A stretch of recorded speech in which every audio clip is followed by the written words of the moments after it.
Good morning, everyone. How you feeling? Good? I understand there are a number of you who got here at 6:30 this morning. We are so grateful that you are here. Thank you.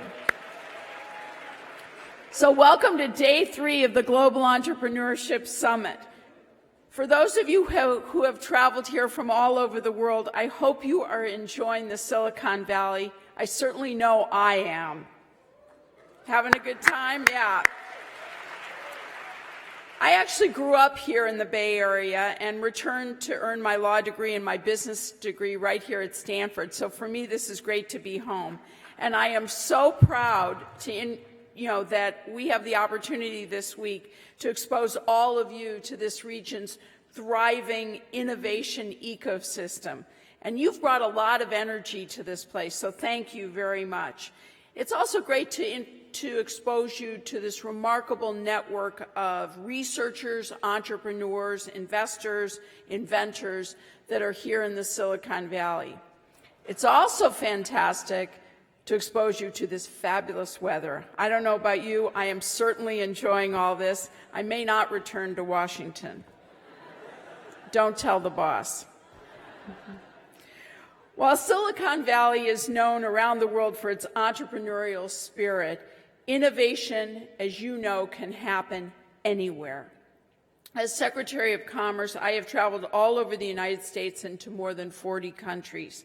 And everywhere I go, whether it's New Orleans to Accra, Detroit to Kyiv, I have found exceptional entrepreneurs who are taking risks and changing their societies for the better.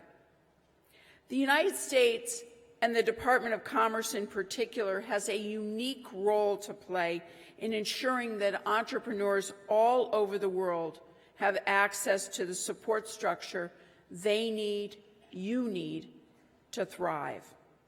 Indeed, new businesses account for nearly all net new job creation in the United States, creating opportunity for our people and fueling our economy.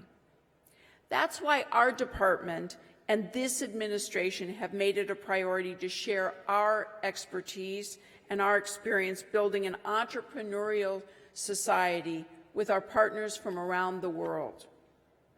One of the ways that we try to meet this charge is through a public-private partnership that we call the President's Ambassadors for Global Entrepreneurship, or PAGE, which I am very honored to chair. PAGE brings together some of America's top entrepreneurs who use their stories and their knowledge to mentor and inspire young people and startups, not only across our own country, but around the world. This morning, President Obama signed an executive order that institutionalizes the PAGE program, as well as institutionalizes our country's participation in the GES.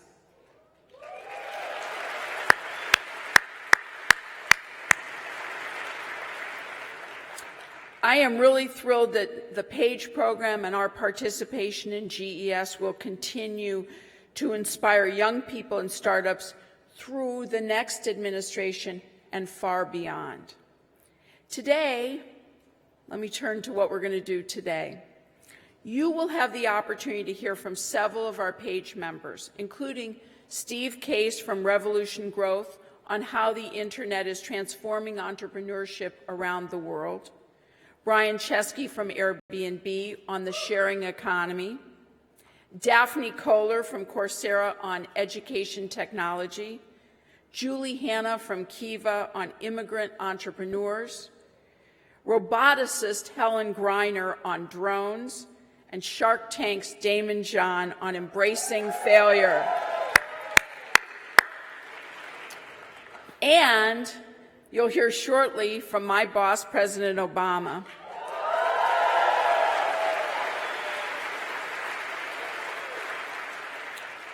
President Obama is a man that I am proud to call a friend, a leader I'm honored to serve as Secretary of Commerce, and a visionary who has made promoting entrepreneurship around the world a signature priority since his first year in office. I also urge you to use this final day of the summit to reach out to investors through the GES app, if you haven't already done so. Because ultimately, this summit is about more than just promoting the importance of entrepreneurship around the world. It's about making connections.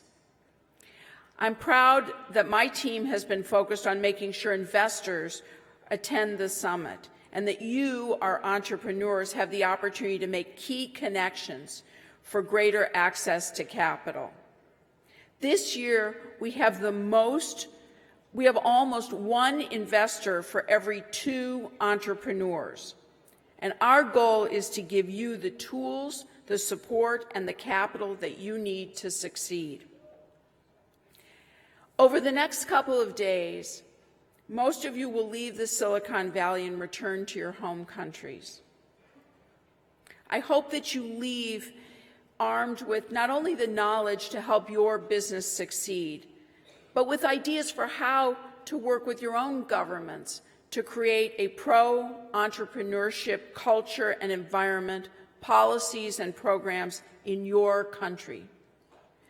You have the opportunity as leaders to see what works for entrepreneurs from all over the world.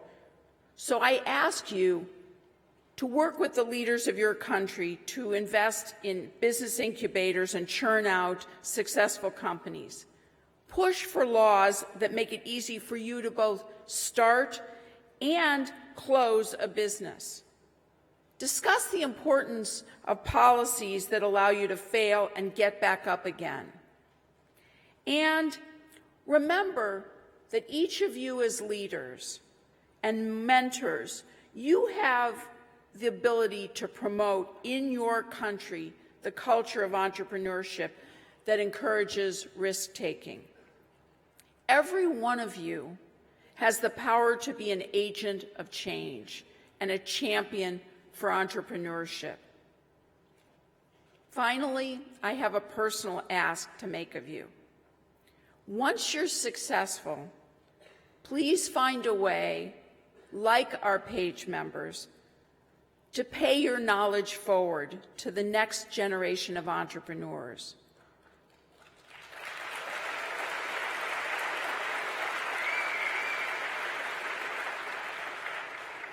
Please mentor young people who can benefit from your experience, and leave the ladder down for those who wish to follow in your path.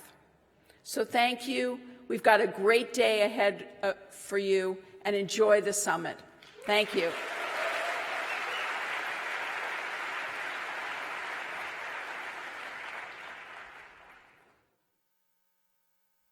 Silicon Valley is the cradle of innovation. You know, everybody in this industry, they say they want to make this world a better place, but we could actually do it. What if we built our own company? Don't be the guy that always asks, what if? Build something. The volume of data moving through the system will enable the neural net to start optimizing the platform. It will actually get smarter and faster all on its own. Okay, but see, the problem is Terminator. What? No. I still can't believe you gave the servers a man's name. Sorry, I couldn't remember your mother's name. All I care about is Nucleus is better than Pied Piper. We need serious funding to go up against Nucleus. I want to back you. We're getting Pied Piper out there. This is war. I don't know about you people, but I don't want to live in a world where someone else makes the world a better place, better than we do.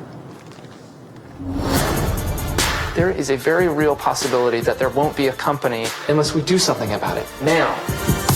To Pied Piper is past and present. Okay, you guys, this is it. No turning back now.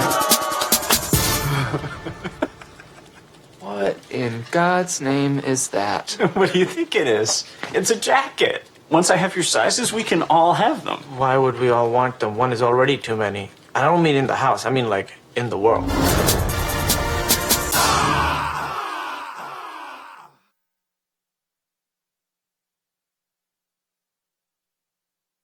Please welcome the cast of HBO's hit television comedy Silicon Valley. Yeah! Zach Woods, also known as Jared. Come on! Kumail Nanjiani, also known as Dinesh. Hello! Martin star, also known as Guilford. Well done. TJ Miller, me. Come also on, known as going. Early. Hello. And Thomas Middleton, also known Nice as to meet you. Richard. Yes. What's your How's it position? going? Do you have a Hello, investor, everyone. tech person, Oh, my coding? goodness. Hi. Hi. Hello. Thank you. Thank you. Great work, everyone. You guys are doing Hey, great. hi. Take as How's many it pictures going? as you can. Hi. Hi. How's it going? How's it going, everyone? Oh, Come my on, goodness. take some pictures. Oh, This guy. everybody's standing. Hi, TJ Miller. Nice We have to a meet you, standing TJ. ovation. Hi, TJ. Hi. How Hi. are you, TJ? Look at Hi. this. Here, I'm going to move through this. Excuse Yay. me. Hi. Hello. Wow, my God, hi. look. Just Everybody's excuse me. standing for Hello. some Hi. reason. Hey, here we go. Why? Excuse us. Hi. Hi. We did it. Small Oh, hugs, great. side hugs. Oh, my Hi. God. Here. Hello. Hi. He's going to Hey, hi. take a picture of us Hey, taking from a selfie. Bolivia. From Bolivia, we appreciate Hi. it. Who here is international? Round of Hello. applause. Oh, my God. Nobody. Hi. Okay. Yeah. How's it going, There it guys? is. What do you guys do? You still running on Android? That's a shame. Hi. Nice. Congratulations. Hello. This guy just did a Snapchat. Congratulations. Let's all feel sorry for Hi. him. Yeah. What's that? How's it going? Hi, everybody what in are the you? balcony. Do you feel like you should have gotten here earlier? What are you doing Yeah. There it is. Hey. Hi. Hello. Oh, my No God. What's your name? Snapchats. I'm not doing any Hey, Mish, I'm Snapchats. Kamal. I'm going to talk to you from Thank you. stage. Yes, of course. This is our whole thing. All we do is just It's take for- pictures and then we're going to leave. Hi. That's it. Hello. Guys, live your lives. Oh, Just my quickly God. devolving. Hi. Yes, of course. One for Greece. Yes. I want to tell you that Germany Wow. is really putting Greece in a There difficult are position. so Wow. many people. This is a big room. Malaysia, Gulliver's Travels did great. Hi. I do, yeah. Hi, great. Yeah. Okay. Wait, what is Hi. it? No, we're not doing any Indonesia pictures right now, guys. I'm teasing. We're from the TV show. Here we go. All right, more pictures afterwards. Should we just start without TJ then? Sure. Yeah. All right. Well, oh my God. So, by the way, two things. A child is networking right this now. is Starting Hamish. early. Listen to this. This is Hamish. He's developed 4 apps. How old are you? 11. He's 11. 11. He's 11. Hamish, But that's not even an app a year. I mean, let's pick it up. Yeah. Yeah. That's So he's a late starter. You need to get serious about your career. What are your apps? Tell us about your apps, Hamish. So 3 of the 4 apps teach people about litter and what it does to the environment and oceans. Oh, about littering. Wow. And you, like all entrepreneurs, That's you your fittingly kind of took some time. You're like, well, the app, it integrates outside. Yeah, I like that. It seems like you got a future in this business. I like that. So 3 of the 4 are about littering. Yep. And How to help people litter better, right? Right. This is, you want us to just... No. I think you need to diversify your portfolio a little more. Yeah. And then what's the remaining? Yeah, what is the fourth app? What's the 4th app?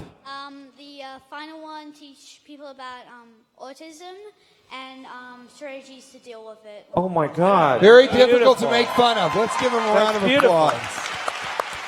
That's great. And by the way, that's not the final app. That's one of the many that you'll continue to create. Let's give him another round of applause. Yeah. Hamish.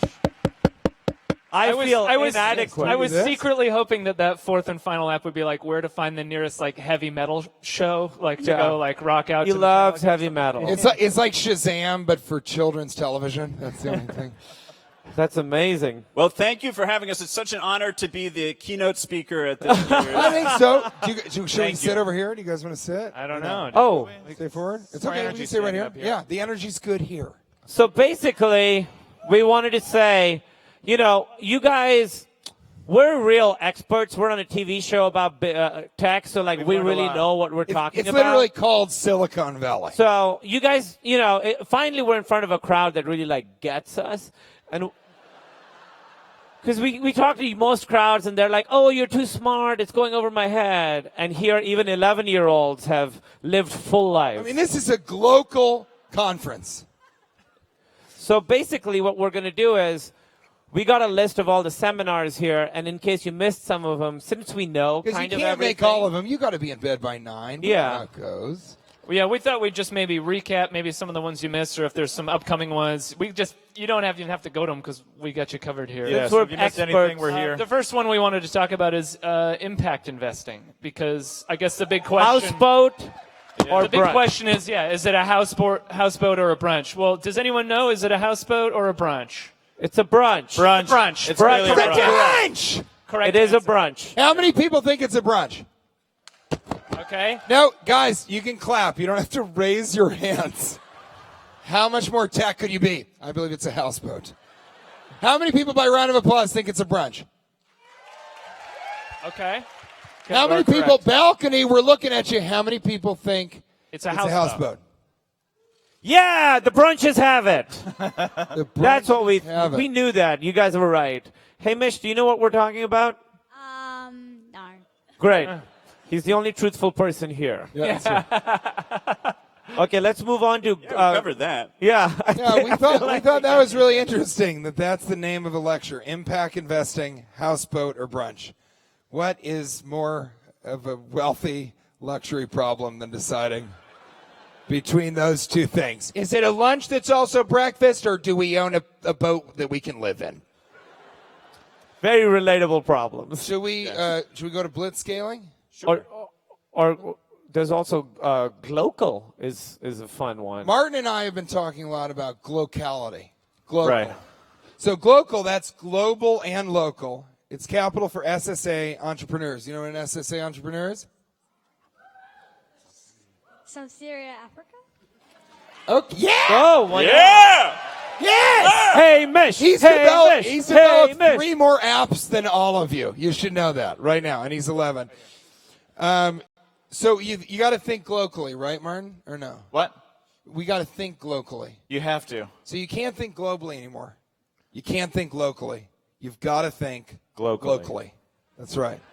I think we've made ourselves pretty clear. And you have to address yourself, when you're pitching your company, you have to address yourself to everyone at all, which is both everyone and no one at all. And everyone at all.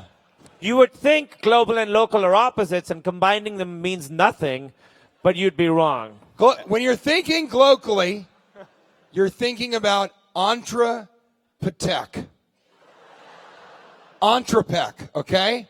That's entrepreneurship and summit and technology. Oh, sorry. Yeah, here we got to think locally about our entrepreneurship. Now, another topic that you guys may have missed is the secrets of Silicon Valley. Ooh. This is something we know a lot about. Very exciting. It's one of the highest rated seminars in the whole thing, because you want to get the dish. Not as highly rated as Game of Thrones seminar, but that's okay. We're getting there. So here's a secret of Silicon Valley. We're each going to do a secret. Let's each tell a secret. We'll each tell a secret. Yeah. I peed my pants at karate class once. Well, I pooped my pants 2 years ago. Are these just wet the bed stories, or? No, it could be anything shameful. Okay. Well, I also wet the bed not too long ago. Yeah. I'm currently wetting the bed. Right on. And finally, I met an 11-year-old today that intimidated me. Do you?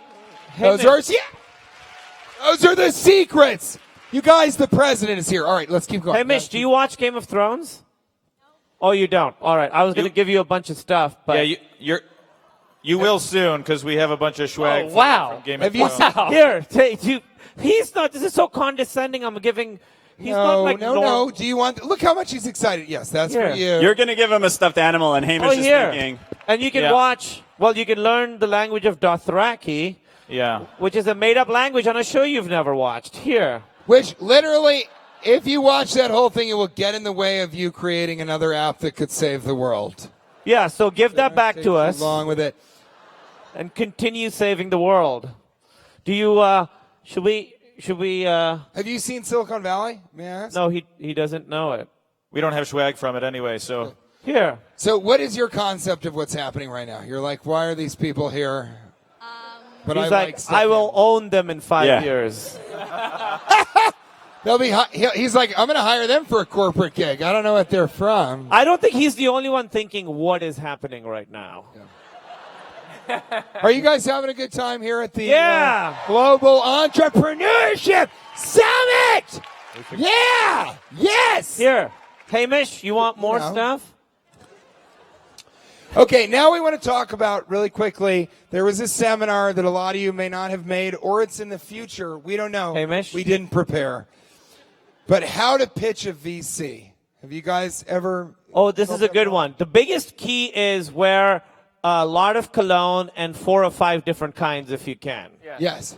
And On make different sure- parts of your body. Yes. Yeah. Dracour on the ankles. Yeah. Jean-Paul Gaultier on the neck. I favor like a prison approach where you find the biggest VC in the room and hit him. Yeah. And if you do get to him or her, make sure you talk very quietly and close. It's all Very about close. physical space and volume. So make sure you pitch your app like this. By round of applause, how many people here are VCs that we would pitch to? Okay. Okay. And is this not good advice? If you don't have naturally sweaty palms, just dip your hands in water before you go for a shake. Or a little oil. I do honey. I like to dip my whole body in honey. And I go and pitch Because it leaves an impression. If you walk away shaking a hand with someone and said, I think he likes sweets a lot, that, boom, now you're Boom, in. bow. All right, Is Frank Chen here? Frank, are you here? Yes? Where is he? Frank? Frank's not here. No, but we sort of need right. Frank to be here for this. Guys, next. our time is up, and we did everything we had planned to do. Well, let's all pitch something, not to Frank, but to you, I think, because it seems like you've really He's got not a it. VC. He will be. One day. Oh, will be. No doubt. He's going to be president of the world. So we'll That'll show be a you thing. guys how to pitch, your app, your idea, your new tech, okay? And imagine that I'm wearing a lot of different types of cologne. Yeah. Oh, okay. Hey, you know what would change the world and make it a better place? What? Our app. Yeah! Woo! And All right, that's our time. all you have to That's do. our so time. much. Thank you, everyone. Thank you, guys. You guys have been Enjoy wonderful. the President of the Thank United you. States. Thank you. Come on, you get more. There you are. Bye, Hamish. Bye, guys. Thank you guys so much. Continue to invest in the future of tech worldwide. Think locally, not locally.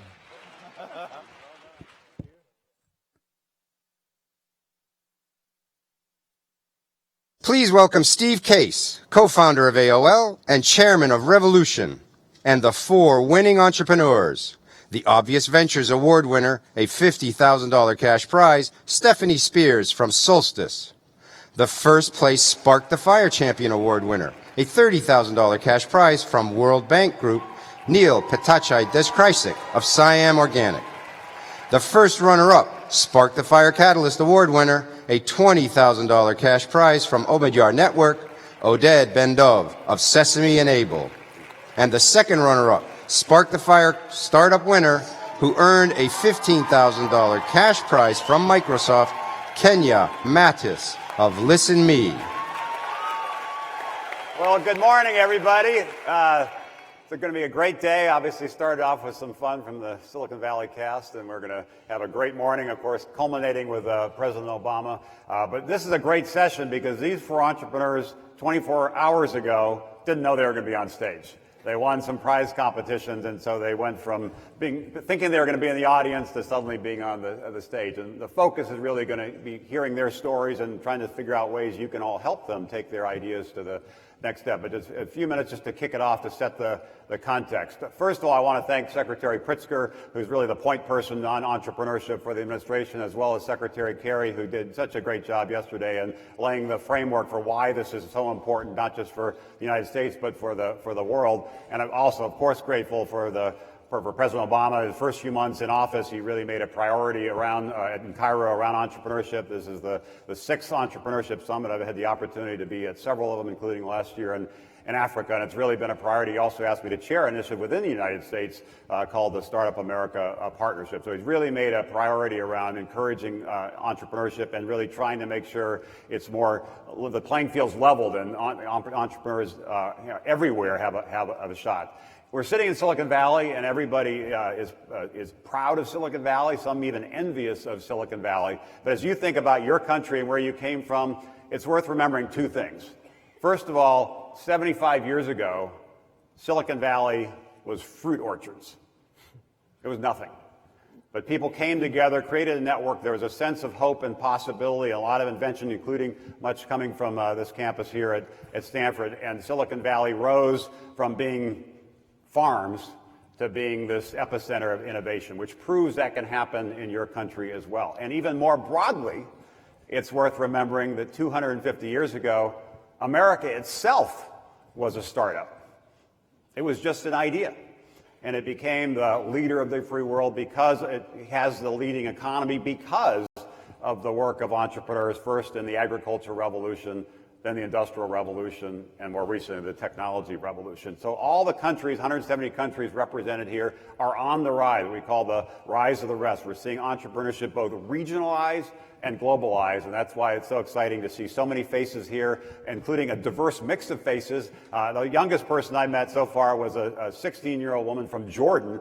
Just a reminder that entrepreneurship is alive and well everywhere, and as long as we all do what we can to level the playing field so everybody with an idea, no matter where they are, no matter who they are, who they know or don't know, has a shot at creating that company that could change the world. This is going to be a better world. But enough of that backdrop. Now let's get to the main event. As I mentioned, these four entrepreneurs are coming from four different countries, and they each have remarkable stories. So I want to kick it off with each giving the elevator pitch in terms of what they're doing, and then we'll open it up for questions. And I also should say that the prizes came from four entities: Obvious Ventures, Microsoft, Omidyar, and the World Bank. So we're grateful for those competitions. Let's kick it off.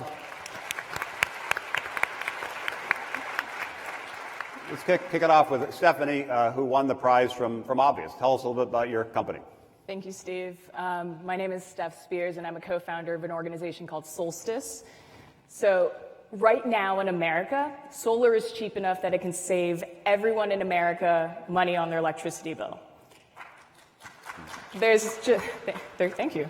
There's just one problem, though, is that most people in America cannot get solar because they're a renter, or there's a tree covering their roof, or their roof faces the wrong way, or they're low income. So 80% of America cannot install solar on top of their roof and are locked out of the market. So Solstice has a solution, and we call it community solar. Community solar means you don't have to install anything on your roof. You can buy a portion of a neighborhood shared solar farm, and you can switch to solar that way. And there's no upfront cost, and you save 10% off your electricity bill every single month.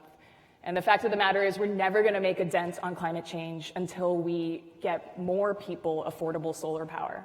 So thank you so much to Obvious Ventures. They invest in world positive companies that try to tackle the world's biggest problems and do it sustainably and profitably. So thank you so much for this honor. We're imagining an America that's filled with solar arrays, and we hope you can join us in doing that. Thank you. Terrific. All right, next up, Neil, the prize from the World Bank, coming from Thailand. Tell us your story. So my name is Neil from Thailand.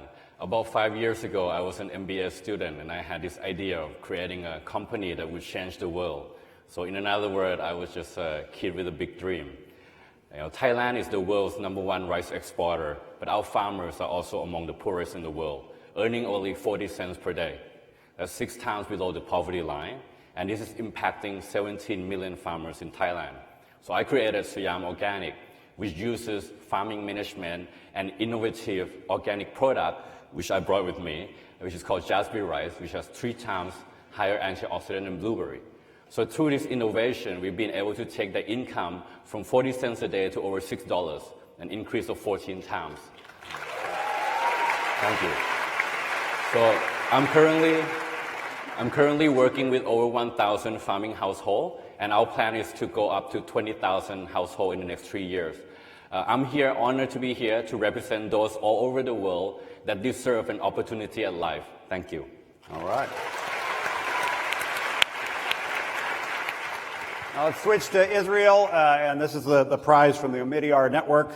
Oded. Hi, everyone. So I'm Oded from Israel. I come from a technology background, and I got to demonstrate a game we developed on TV that was controlled using head gestures, computer vision. And I get a phone call the very next day, and the guy on the line says, "Hi, I can't move my hands or legs. Could you make me a smartphone I could use?"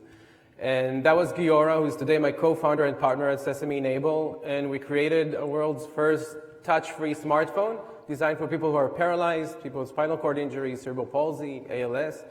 And we've had children play Angry Birds for the first time in their lives. So that was the moment, yeah.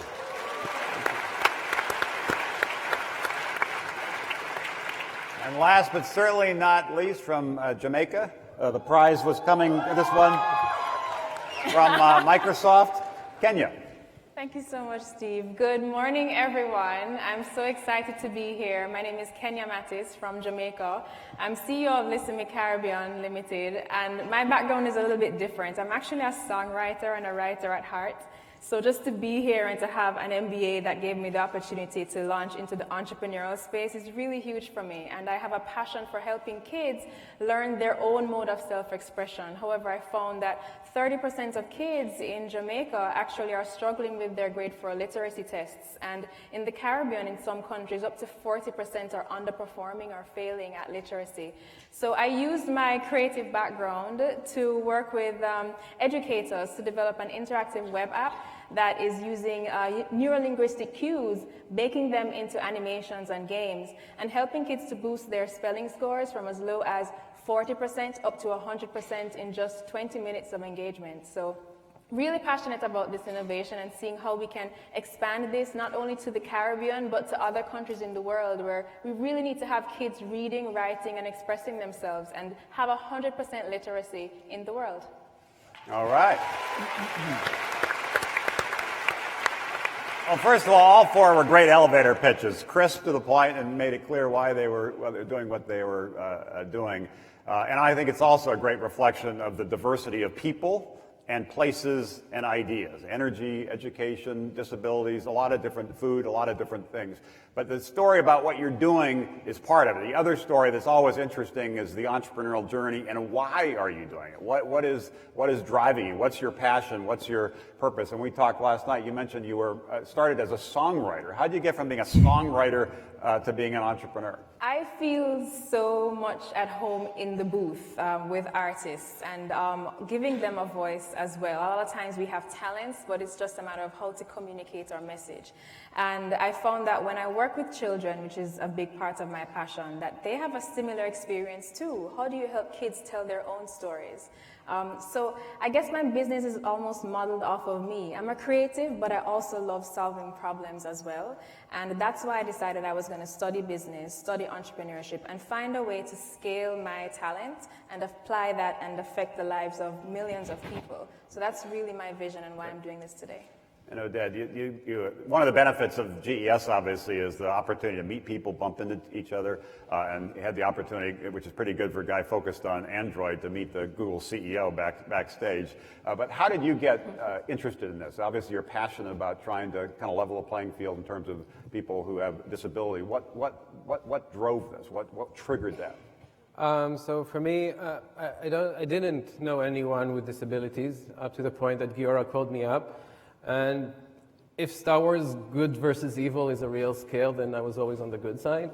And when he called, I knew that was a calling for my skills and know-how. So that's the hard side of it. And the brain side is gesture technology has been around.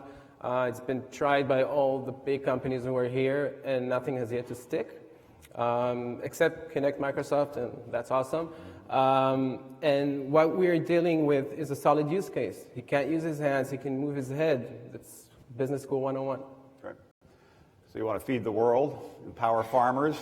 What was the trigger there? When did you kind of focus on that, and why are you so passionate about it? Well, I was doing my MBA, and I was thinking about what I was going to do next. You know, I had been an environmental engineer, I had been an investment banker. So I had been doing a lot of different things, and I thought, you know, I wanted to do something that is meaningful to me. And I was lucky that I've learned about these farmers, and I went to spend a year with them, living in their homes right after MBA. And I found that most of these farmers were smarter than me, they were more hardworking than me, and, you know, they really worked so hard to get a better life, and they never have an opportunity. So after a year of spending time with them, I realized that it's time to do something about it. So that's how I got started. Good for you. And finally, Steph, on your passion on energy, where'd that come from? My father was a failed entrepreneur, and so my whole life I never wanted to be one. Oh. I'd only seen the bad parts of it, and because the business failed, we actually grew up on welfare. And because we are on welfare, my mom eventually left my father and raised us on her own. And so I spent my entire life watching my mom struggle to pay the bills, including the electricity bills. And I came to realize that sometimes being an entrepreneur is not about starting your own thing. It's about looking around in the world, seeing there's a need and a gap to be filled, and no one else is filling it, and feeling that urgency that you have to do it because it needs to be done. And so I was really lucky to have an incredible co-founder. His name is Steve Moylan, and he's not here, but he just turned 30, so everyone wish Steve happy birthday for me. Pretty good birthday present, being on the main stage. And an incredible team at Solstice that it makes it a pleasure to work every day there, and it's work that doesn't feel like work. And we are trying to make sure that everyone in America can get solar power regardless of how much money they earn, regardless of what type of roof they have, and hopefully we'll get there. Terrific. So another purpose of this Global Entrepreneurship Summit is to not just meet people, but figure out ways to connect with people that can lead to partnerships or can lead to investment or other kinds of things. So I'd like to quickly go around and say, if you had one wish, one hope in terms of what you'd hope comes out of being here this week and certainly being here this morning, and maybe one thing that people in this audience might be able to be helpful on, what would that, if you got like a magic ticket and that dream could come true, what would that be? Is it investment? Is it a partnership? Is it help with people? Is it help with customers? Is it publicity? It could be anything, but if you picked one thing, what would it be? And then hopefully everybody in the audience will think how they can be helpful in making those dreams come true. Why don't we start with you, Kenya? I'd like to say that personally as a Jamaican, we often need to remember that we are a part of a much larger community. It's not just being a part of a small country. We are a part of the African diaspora. So having so many persons here from the African network is really very good, because we're finding that we're suffering from the same problems as well. I'd love to reach out to more persons who would like to have interactive content in their schools, not only in the African diaspora, but in other inner city communities across the world, where we'd want to also address the problem of literacy. I'd love to partner with teachers who want to have content that's customized to your syllabus. And I'd love to partner with providers who would love to distribute content to their spaces. I find that once we're in this space, we are able to, the ideas are just exploding here, and I'm really loving the energy that we're getting, and that I'm able to help anyone else who's here to achieve those same goals. That's really what my drive is here today. Great, terrific. Ed? What's the dream? What's the request? What's the ask? So for us, we've got great partners already along the way. Google.org donated a bunch of money to make the technology available in Israel to anyone. But right now I've been working a month on a slide deck because we're starting a Series A. So I'm going to try something and maybe announce on live television that we're looking for Series A. So if you're interested, raise your hand and come see us. I'd love to talk to everyone. So yeah. Yep. Yeah, so I think as a social enterprise, we often misunderstood. People look at us and they say, well, you're not a charity, so we're not going to give you any money because you make profit. And the impact investor look at us and go, well, you're investing way too much in the social return. So, we often stuck, and right now I'm looking for two partnerships. One is on the consumer product side. I just had a distributor from Walmart visited my operation 2 weeks ago. And the challenge of delivering to a company like Walmart or Whole Foods is quite big for a small company. And when we look at the supply side, the farmers and the factory that they run, they need over like $10 million of financing, of debt financing. So I'm really running around, trying to find financing for these farmers. So it's definitely a big challenge, but I'm looking forward to partnering with an organization that understands how to solve poverty, really, the depth of it, using different financial instruments and not just equity, debt, but something creative to help these people. All right, investors out there, we got two requests. Steph. Well, it bears saying that we too are raising a seed round. And thank you to Obvious Ventures for investing in us. But I think if I'm talking about equity, the more important equity that I think I would love people to walk away with is this idea of energy equity. And it's this idea that, you know, we're going to see in our lifetimes a dramatic change in the way we get electricity. For the first time in probably over 100 years, we will get our electricity differently in our generation than we have in the history of America. And the clean energy transition will happen. The question is whether it will happen inclusively. The question is whether everyone will get to benefit from the green economy.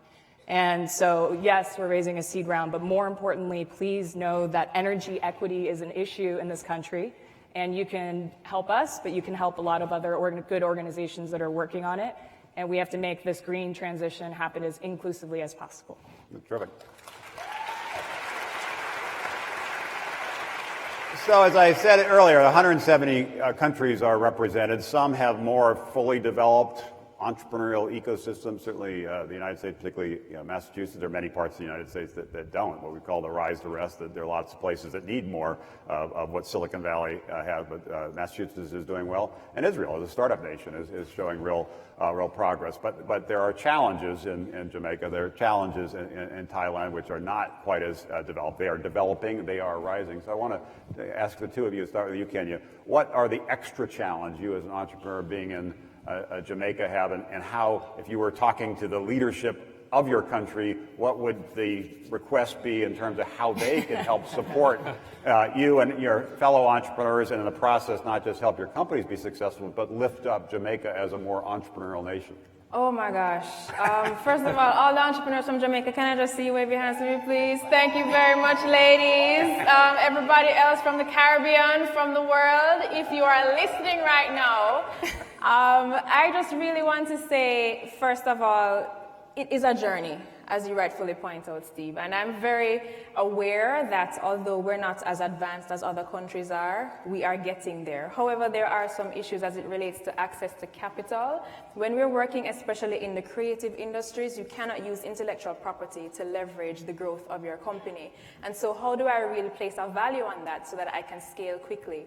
It's really very difficult. I have to look to external markets. I have to look to validation from other countries before I can really sort of take that innovation home and then scale.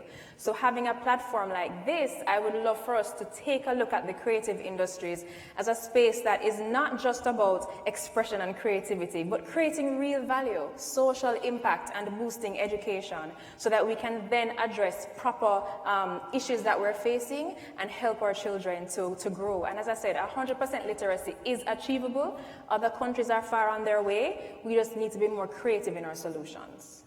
Great. Neil, from your perspective on Thailand. Okay, so I'm hoping that this is not shown in Thailand after this event. Okay? Well, so whoever is recording. I'm not sure I'd just make that assumption. I believe it's being live streamed globally on this internet thing. But go ahead anyway. Go ahead anyway. Be fearless. Yeah, okay. So, thank you, Steve. Thank you for that. Now, I totally forgot what I was going to say. It's a big challenge because I'm actually advising the government on the Thai Social Enterprise Office, tackling the problem of poverty, health, and education in Thailand. And one of the big hurdles we find is I attend meetings with the government every month, and nothing gets done. And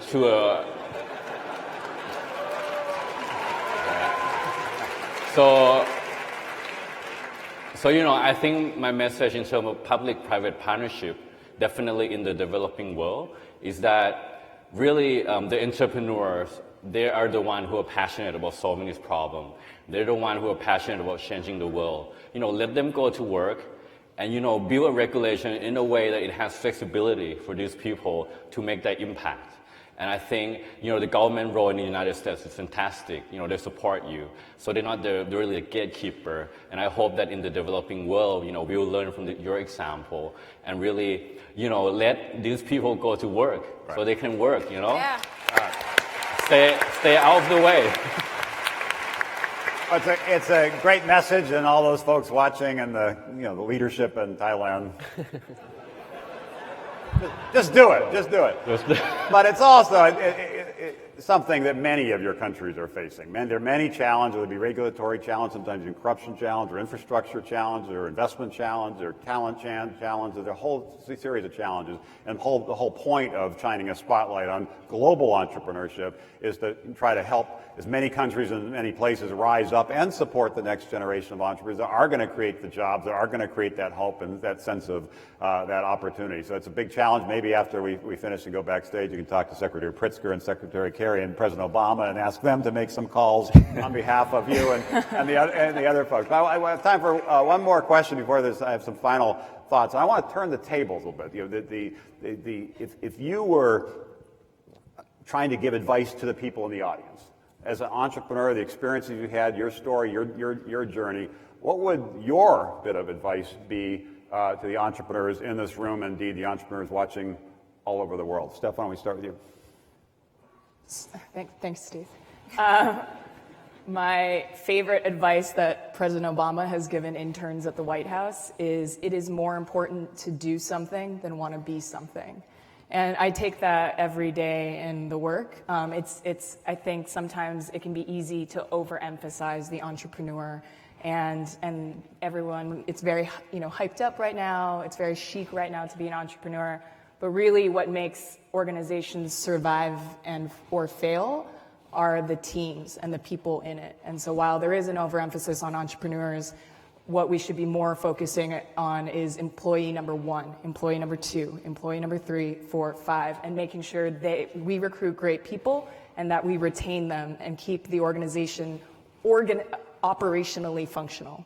And so I would say that, as a lot of people have given advice on this stage, like, don't give up, and that is true. We have been rejected from so many things. I can't even tell you. The CV of failure is pages long. But focus on the team, and if you focus on the work, then it really does. Everything else just kind of happens and falls into place if you focus on these two things. So people and kind of recognizing entrepreneurship as a team sport. Neil? Yeah, well, actually, this is why I was given on the first day about luck. People often hear, they got a lot of luck, Alibaba, Jack Ma, and so forth. But luck is what they told us on the first day is readiness plus opportunity. If you're in this room, you have plenty of opportunity. But readiness, what does that mean? My message, I guess, to all the other entrepreneurs is get ready so that when you have an opportunity, you can deliver. I met Whole Foods three years ago for the first time, and they said, "Great, Neil, we love your product." And I went back to the operation, and I said, wow, it's going to take me like 1.5 years to deliver this. So I said, I wasted that opportunity 3 years ago because I wasn't ready. So now, before, I got in touch with Walmart, I made sure that I spent 2 years getting ready. So I think the message is it takes time to get ready. Yes. It's not 1 day, 1 week. Sometimes it's 1 year, 2 years, 3 years. But don't be afraid to get ready. And then when you meet people, this is the place, and that's my message. So really, it's the idea that by being prepared, you're more prepared, working harder, you tend to get luckier. Your opportunities open up, and it's also reminded of a famous American entrepreneur and inventor, Thomas Edison, who a century ago said, "Vision without execution is hallucination." Having the idea is important, the vision is important, but the execution is important as well. Oded? So I'm going to use a tip I got from a very good mentor of mine. And this tip needs to be taken with a grain of salt. But basically what he said is, don't listen to anyone. Again, so feedback is great and important, but you're the entrepreneur, you know where you're going, you know the vision, you have the heart, the passion, and there'll be so many people telling you no in so many ways, and persevere and do what you believe in. So believe in yourself. Yeah. Listen to other people, but don't necessarily So do what they a grain say. of salt, right. Last but not least. Steve, I'm actually going to make reference to what you just told me a while ago because it really does resonate with me, and it has to do with partnerships. In looking back at how far I've come now, I could not have done it with a few core people who've expanded and grown into a solid team. And we're in a perfect space right now to make some really solid partnerships with people who believe in our vision, people who can also help us to scale even further. And I think that sometimes we're afraid to share what we're doing, and we're holding on to the idea and we're protecting it. But if it's really good and you share it, it just blossoms into something even more beautiful and greater. So I think sharing and partnerships are really important. Terrific. All right, before we close, the final thoughts, but I also want to ask my fellow page ambassadors to stand up and be recognized. I think they're all standing over here. Thank you for everything you're doing with your businesses and how you're helping inspire the world in all the different things you're doing. Two final kind of thoughts before we adjourn, and there's a lot more to come, as you know. First, it's worth remembering that Silicon Valley is not just a place, it's also an idea and a network and a way of thinking. So as you go back to your countries, trying to replicate Silicon Valley is difficult, perhaps even impossible, but trying to learn some of the lessons of Silicon Valley, including this fearlessness and this belief in the art of the possible, that is something that can inspire communities, indeed countries all around the world. And the final, I want to leave you with the 5 Ps that I've found are particularly interesting and I think are worth watching in the next decade. The first is place. This Global Entrepreneurship Summit is a sign that entrepreneurship is both expanding regionally around the country and also expanding globally. And while Silicon Valley and New York City and Massachusetts, other parts of our country will continue to do well, we'll see entrepreneurship really flourish all across this country and all across the world. So place is going to become much more important. Purpose is going to become much more important. And many of these, like all 4 of these stories, are an example of that. These are purpose-driven companies that really want to have an impact world. Of course they're businesses, of course they want to be successful, of course they want to be profitable, of course they want to be valuable, but what you heard from all 4 of these entrepreneurs is the meaning, the purpose, the impact they're trying to have is much more important. There's a whole new generation of entrepreneurs that are focused on purpose and focused on impact and are really inspiring all of us all around the world with those ideas. The third P is partnerships.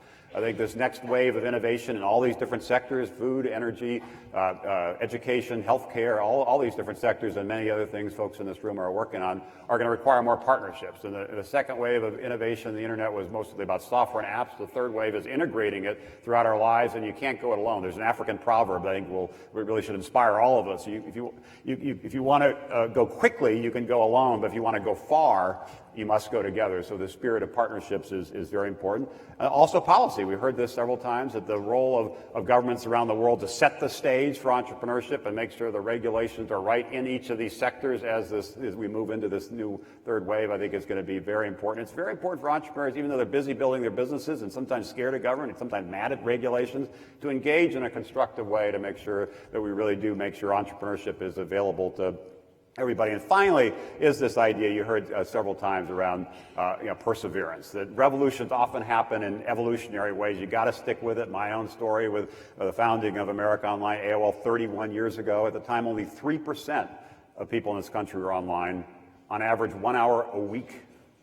So when we said we wanted to get America on, get the world online, it was hard. It was a slog. And for a decade, it didn't look like we were going to make it. We had 2 steps forward, 1 step back. You had a lot of near-death experiences, as I'm sure many of you are having.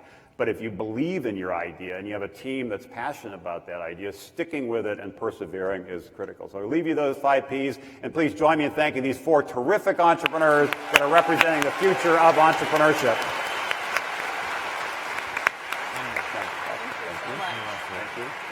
Thank you.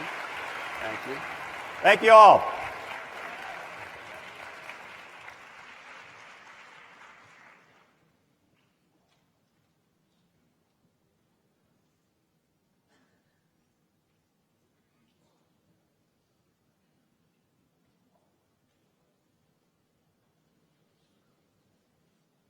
Please welcome Google CEO Sundar Pichai.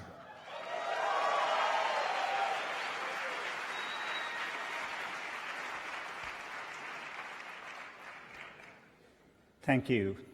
Thank you to the President for convening the Global Entrepreneurship Summit and to Stanford for hosting. We at Google are proud to be supporting this summit, and we are passionate about entrepreneurship. This is such an important issue for our company, but also for our country and for a community of entrepreneurs around the world. At Google, entrepreneurship is in our DNA. Google was founded here at Stanford, and the company's first home was in a garage just a couple miles from here. Like many of you in the audience, our founders were two young people with a vision of a better future, a better way, and they decided to follow their dreams. We now live on our own campus down the road and in dozens of countries, but the spirit continues. In fact, our most popular products almost all began as big ideas that small entrepreneurial teams dreamed up and made happen. Gmail started with one person's passion to reinvent email. Today, it has over 1 billion monthly active users. Our browser Chrome, a small team's obsession to bring a faster, more secure web to everyone, now has over 1 billion monthly active users. Cardboard, our virtual reality viewer, two engineers in our Paris office had an idea of what's possible with a piece of cardboard and a phone. Now more than 5 million viewers are taking people to new worlds. Using Cardboard, teachers can take their classes on virtual field trips from the Great Barrier Reef to Machu Picchu. First Lady Michelle Obama made this part of her Reach Higher Education initiative. More than 1 million students from 11 countries have gone on virtual field trips. And today, we are making Cardboard available to LGBTQ centers around the world so people who cannot physically attend Pride parades and festivals this weekend can still have the Pride experience.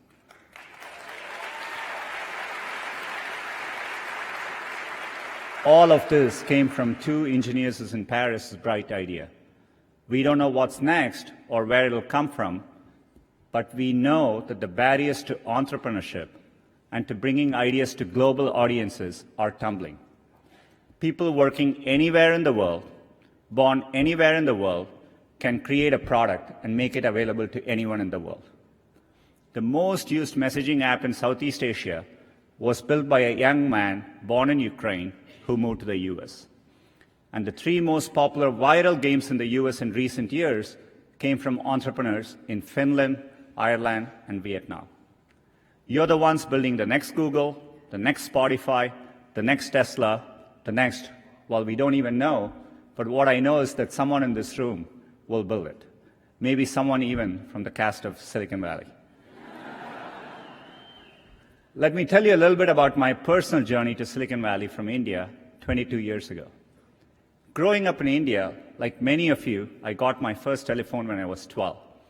In my case, it turned out to be a rotary phone, so it wasn't that great for selfies, but I still loved to call my friends, play with it, and sometimes take it apart.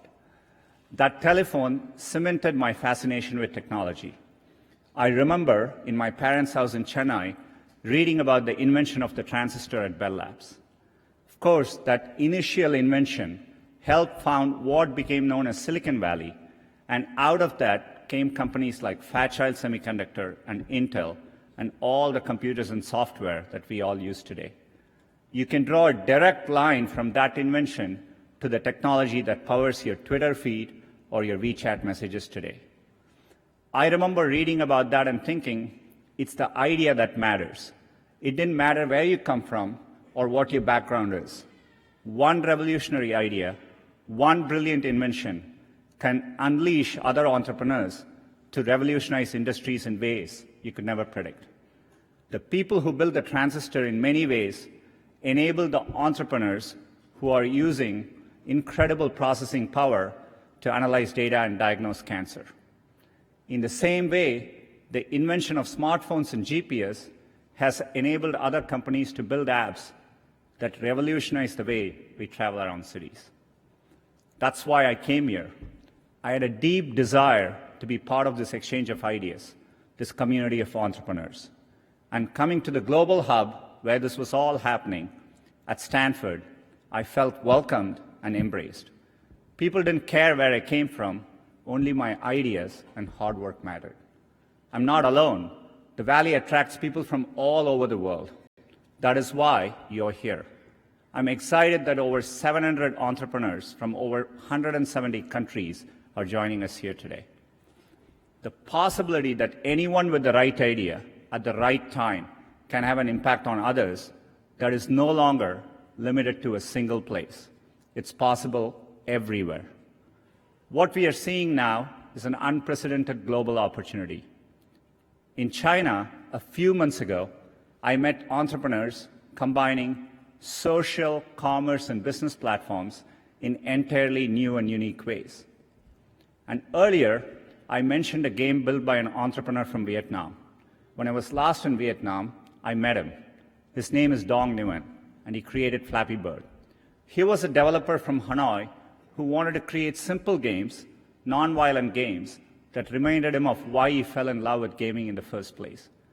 And it quickly became one of the world's most downloaded games for Android and iPhones. Great ideas in technology no longer come from just Silicon Valley. They can and do come from anywhere. And now they can quickly reach scale. I see hubs growing all over the world: Germany, Brazil, UK, Israel, China. The latest figures say that 21% of adults across 60 countries intend to start a business in the next 3 years. And there are over 200 million women around the world who are starting or running a business. It's clear that Silicon Valley is now as much an idea as a place, and it is an ideal of what's possible. And those of us who are lucky enough to have benefited from being in Silicon Valley or hubs like it owe it to the world to set a good example and clear a path for others. And that is another reason I'm excited to be here speaking to you. Because businesses, academia, and governments all play an important role in removing these barriers. The internet itself is a perfect example of this. It's arguably the greatest economic engine of all time. And its success is largely a result of early collaboration between the US government, the private sector, and researchers from academic institutions, including Stanford. They worked together and made deliberate policy choices to keep the platform open and borderless. The course of history shows that this open model can unleash innovation, opportunity, and benefits for people everywhere. In India, another early and insightful decision was to create the Indian Institutes of Technology. These are leading engineering and technical institutions that are government-supported. I still vividly remember as a teenager jumping onto a crowded train at Chennai and traveling for 24 hours to attend my school at IIT Kharagpur. And that opportunity changed the course of my life. These institutions, over many decades, have played a huge role in creating generations of skilled entrepreneurs in India. There are many countries helping to create positive environment for their entrepreneurs. In the US, recently the Departments of State and Commerce appointed digital economy officers who will work to remove barriers and help entrepreneurs reach communities around the world. At Google, we are committed to playing our part to foster the next generation of entrepreneurs. Our Google for Entrepreneurs team has established a number of campuses. These provide space for entrepreneurs to build and work together in major tech hubs to take their ideas and go global. We have opened campuses in London, Madrid, Sao Paulo, Seoul, Tel Aviv, and we look forward to reaching new cities in the future, and perhaps welcoming some of you to drop by. Google tools help businesses launch and grow every day. More than 30 million small businesses globally rely on at least one Google product to find customers, to grow, and to be productive. Training. We are also committed to train 5.5 million people on digital skills, investing over $140 million during the past year. In the next year, we aim to provide free digital skills training to 1 million young people in Africa alone. I know how much hard work it takes to pursue a dream of building a business. The long hours, time away from family, the rejection, the ideas you know are brilliant that just don't seem to catch on. There is a great quote from Thomas Edison that does the best job of defining what it's like to be an entrepreneur. I have not failed, I have just found 10,000 ways that don't work.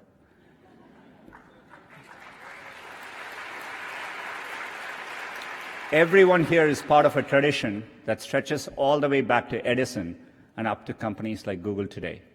It's about more than building apps to make money.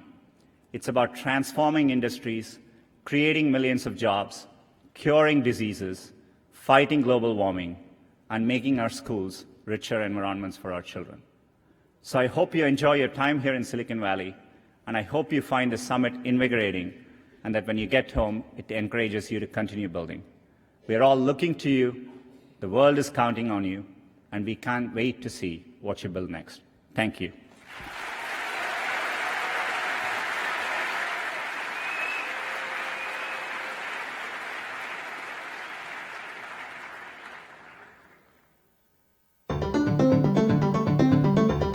Since 2010, the Global Entrepreneurship Summit has brought together the best innovators, thinkers, social entrepreneurs, and investors to a different region of the world.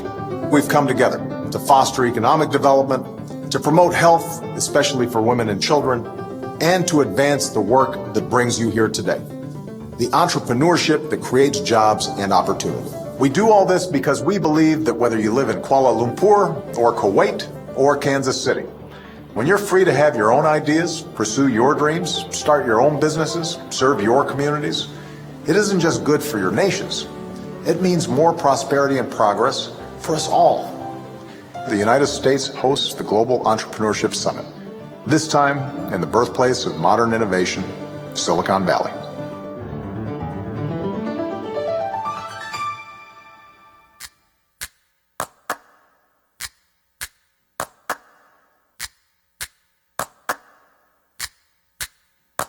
For me, an entrepreneur is a person that possesses the ability to both think creatively outside of the box and be able to execute on that vision. It's an attitude.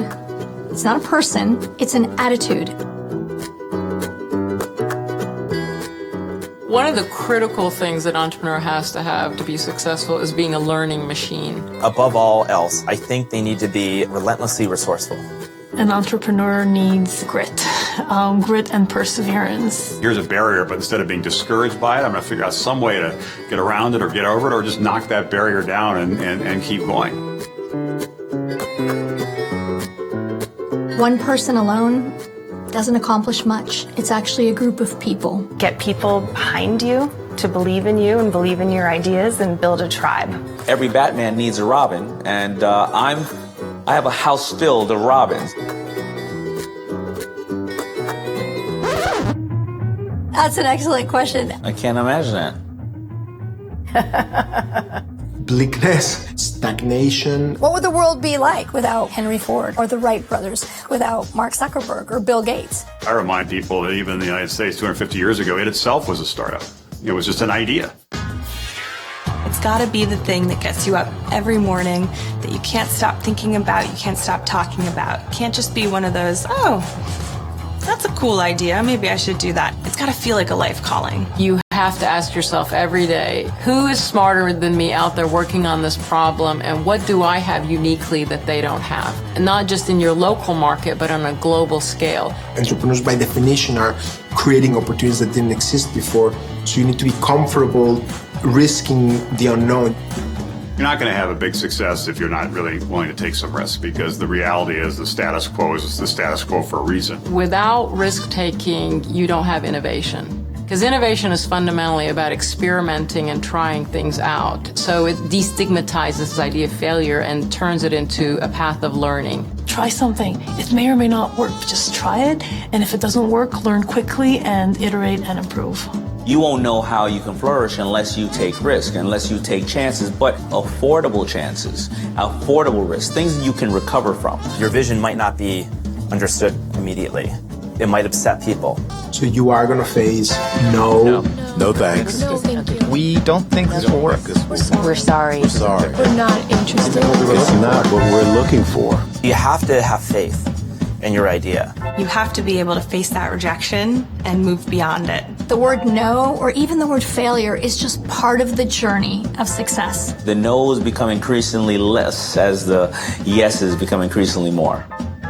People have at their disposal many ways to connect with other people via social media and other similar channels. Building ecosystems of networks where you can meet people that are like-minded is the recipe for success for entrepreneurs. It's upon us and behooves us to make sure that we maintain those connections, that we deepen those connections. The more diversity of experience and background that we have, the greater diversity of problems and challenges we will address. I mean, the cool thing about entrepreneurs is that they're entrepreneurs. If it was just that easy, then everybody would be doing it. Believe in yourself, and you know deep down that what you're doing is important. Never give up. Keep fighting. Eventually, you'll break through. You have to just have faith that success is right around the corner. It's never a clear path. It's never easy. You just have to keep working at it. Never, ever, ever give up trying to create the future that you want to live in. When one door closes,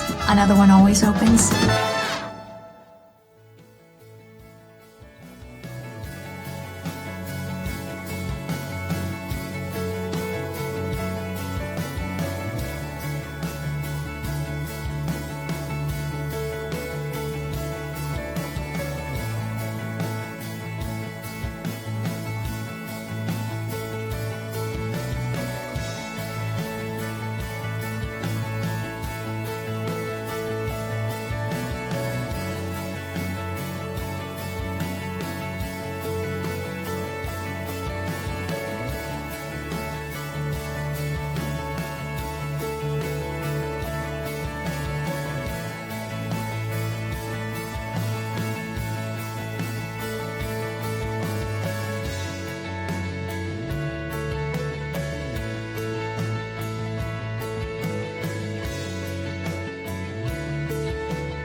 Ladies and gentlemen, please take your seats. The session will be starting momentarily.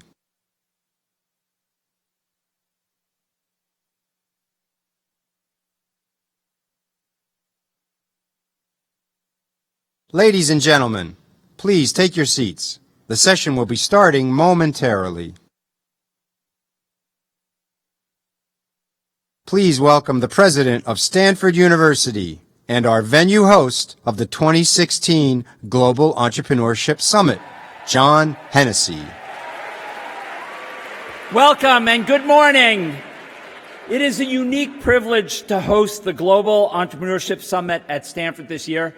I hope you're enjoying our campus and this great weather we have. It's pretty nice. It is my great honor to introduce President Barack Obama. This is the second time we've welcomed President Obama to Stanford. The first time he was here in 2015 for the White House Summit on Cybersecurity. He enjoyed himself so much that he said he'd like to go here. Well, Mr. President, I noticed that after January you are available. And as Secretary Pritzker pointed out, the weather's pretty nice here, so we hope to get back to California. President Obama has a deep understanding of the importance of innovation and entrepreneurship, two characteristics that have distinguished this university since its founding 125 years ago. He came into office just after the 2008 global economic crisis, and throughout his presidency, he has sought ways to encourage entrepreneurship and stimulate innovation. From providing support for startups, to launching mentorship programs, to investing in technological advancements such as biotechnology, advanced manufacturing, and clean engineering. From increasing federal funding for research and development, including big investments in the BRAIN Initiative and the Big Data Initiative. And he's led the change for educational reform. In working to strengthen the American economy, President Obama has built bridges globally, looking for ways to build economic prosperity that is the foundation for a secure future for everyone around our world. And the President and his cabinet have clearly articulated the need for greater diversity, both in the tech community and among our entrepreneurs, a call recently echoed throughout Silicon Valley. All of us in higher education appreciate the importance of a diverse workforce. At Stanford, recent efforts to make computer science more approachable and attractive for women has led to computer science becoming the fastest growing major for women at Stanford.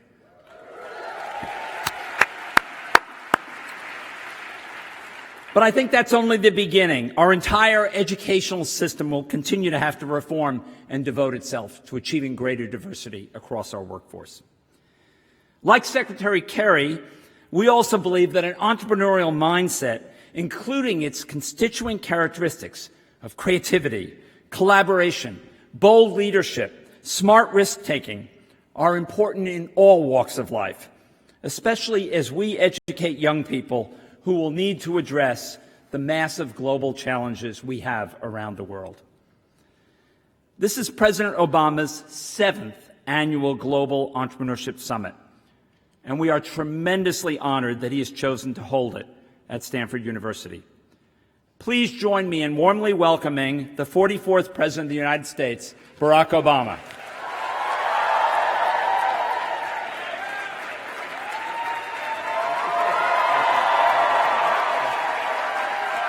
Thank you. Hello, everybody. Thank you so much. Thank you. Thank you. Thank you very much. Thank you. Everybody have a seat. Thank you so much. Thank you. Oh, thank you so much. Well, that's a good-looking group. Thank you. Well, first of all, let me thank President Hennessy for the introduction and the entire Stanford family for letting us take over the campus for a few days. As some of you know, John is stepping down after 16 years as president of Stanford. Fortunately for me, I cannot do that to just stick around longer than my term limit. John, I'm sure there's some people who want you to stick around longer, but I'm confident that you're going to do extraordinary things, and we could not be prouder of John Hennessy and Stanford and all the great work that they have done. So please give him a big round of applause.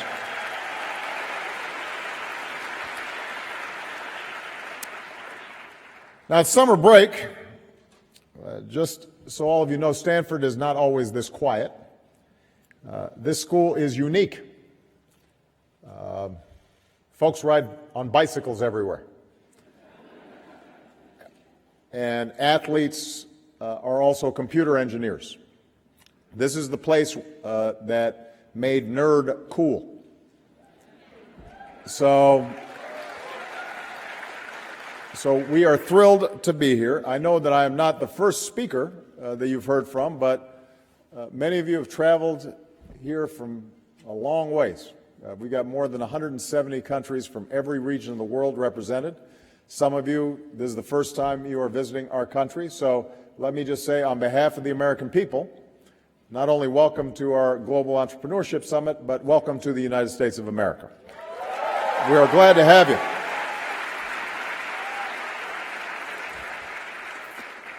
I am not going to give a long speech because what I really want to do is have a conversation with some outstanding young people who are part of our panel, and we're going to introduce in a moment. But I do want to begin by offering some opening thoughts about the time in which we gather here today. And I'm going to start with the British people's decision to leave the European Union, the vote that took place yesterday. Just a few hours ago, I spoke with Prime Minister David Cameron. David has been an outstanding friend and partner on the global stage, and based on our conversation, I'm confident that the UK is committed to an orderly transition out of the EU. We agreed that our economic and financial teams will remain in close contact as we stay focused on ensuring economic growth and financial stability. I then spoke to Chancellor Merkel of Germany, and we agreed that the United States and our European allies will work closely together in the weeks and months ahead. I do think that yesterday's vote speaks to the ongoing changes and challenges that are raised by globalization. But while the UK's relationship with the EU will change, one thing that will not change is the special relationship that exists between our two nations. That will endure. The EU will remain one of our indispensable partners. Our NATO alliance will remain a cornerstone of global security, and in a few weeks we'll be meeting in Warsaw for the NATO summit.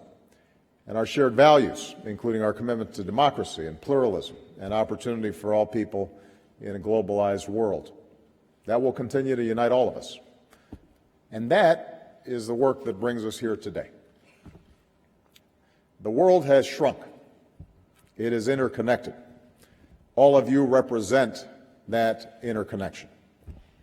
Many of you are catalyzing it and accelerating it. It promises to bring extraordinary benefits, but it also has challenges, and it also evokes concerns and fears.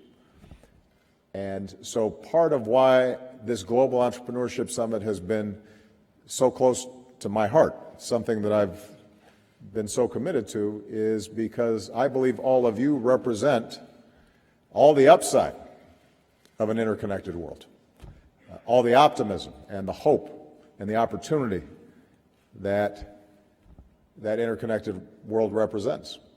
But it's also important in these discussions to find ways in which we are expanding and broadening the benefits of that interconnection to more and more people. And that's what so many of you are doing. You know, we're gathered here at Stanford in the heart of Silicon Valley, which is one of the great hubs of innovation and entrepreneurship, not just for America, but for the world. This is a place that celebrates our ability as human beings to discover and learn and to build, to question, to reimagine, to create new ways to connect and work with each other. It's where two guys in a garage, Bill Hewlett and Dave Packard, launched a global company, where student projects became Yahoo and Google. Those were really good student projects. My student projects weren't as good. It's where entrepreneurs, like so many of you, get an idea and you build a team and you work to turn it into reality, and you launch products and companies and entire industries that transform the world. That's the power of entrepreneurship. And it's never been more important. In today's world, where our economies have undergone dramatic shifts, where businesses don't stop at borders, where technology and automation have transformed virtually every industry and changed how people organize and work, entrepreneurship remains the engine of growth. That ability to turn an idea into a reality, a new venture, a small business that creates good-paying jobs. It puts rising economies on the path to prosperity and empowers people to come together and tackle our most pressing global problems, from climate change to poverty. When people can start their own businesses, it helps individuals and families succeed. It can make whole communities more prosperous and more secure. It offers a positive path for young people seeking the chance to make something of themselves, and can empower people who have previously been locked out of the existing social order, women and minorities, others who aren't part of the old boys network. Give them a chance to contribute and to lead. And it can create a culture where innovation and creativity are valued, where we don't just look at the way things have always been, but rather we say, how could things be? Why not? Let's make something new.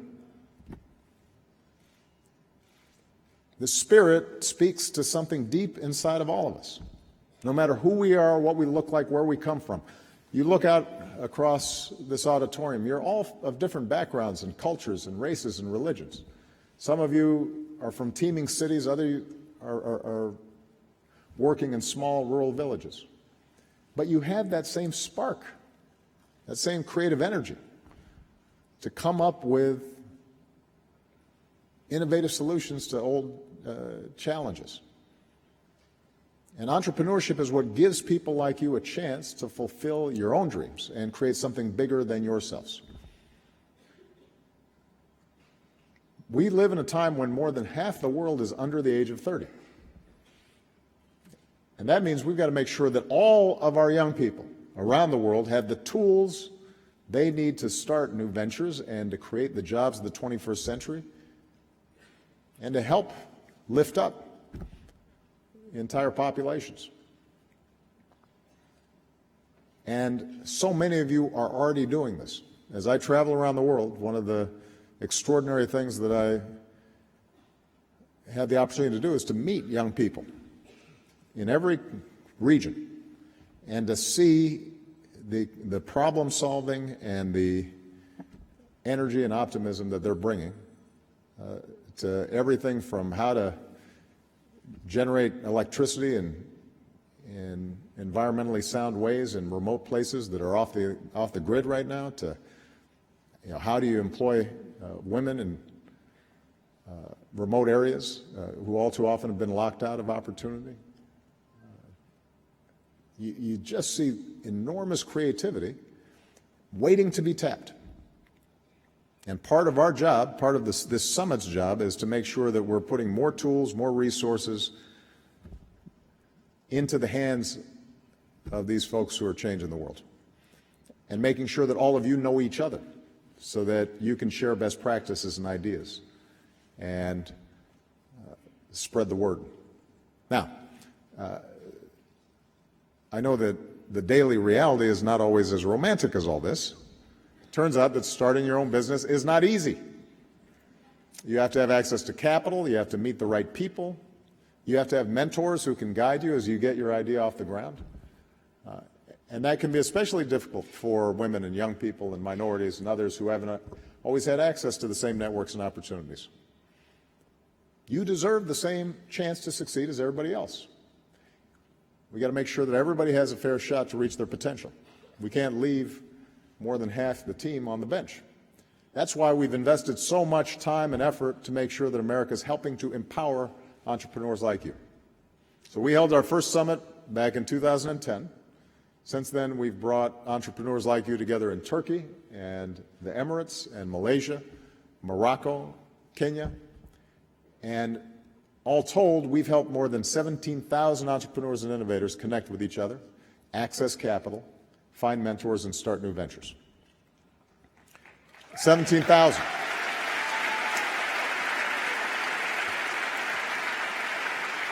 I think of the Tanzanian startup that helps farmers reduce their harvest losses, or the company in Nepal that's helping to improve charity health care. There are 11 Cubans who are here today, the first Cubans to join us at one of these summits.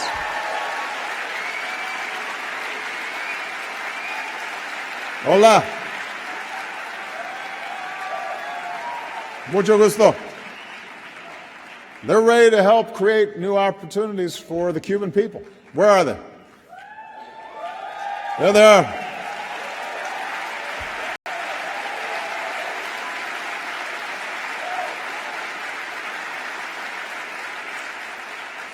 I want to thank Antonio Gracias, a leader in private equity and one of our presidential ambassadors for global entrepreneurship, because his support was critical in bringing these young Cuban entrepreneurs here. So that's deserving of a hand. I'm also pleased to announce that we have a new group of business leaders signing on as entrepreneurship ambassadors. This is something that we started as part of the summit, and they have put their time, energy, effort, and in some cases their money behind entrepreneurs around the world. So some of our new ambassadors, Sarah Blakely, CEO of Spanx, Jane Werwan, CEO of Dermalogica,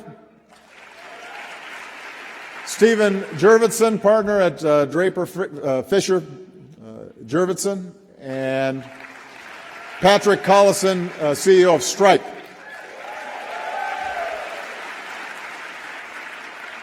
Now, supporting entrepreneurs isn't just something we do around the world, it's also a key part of how we create jobs and fuel innovation here in the United States. And it's why we're working with communities to streamline the process for launching a company. Startup in a day. It's why we're expanding Innovation Corps, our program to equip more scientists and engineers with entrepreneurial skills. And it's why at this summit, dozens of top tech companies, from giants to startups, are committing to make their technology workforces look like America, including by publishing data on diversity each year and developing the tech talent of people from all backgrounds. We're very happy for the commitments that they've made, so give them a big round of applause for that.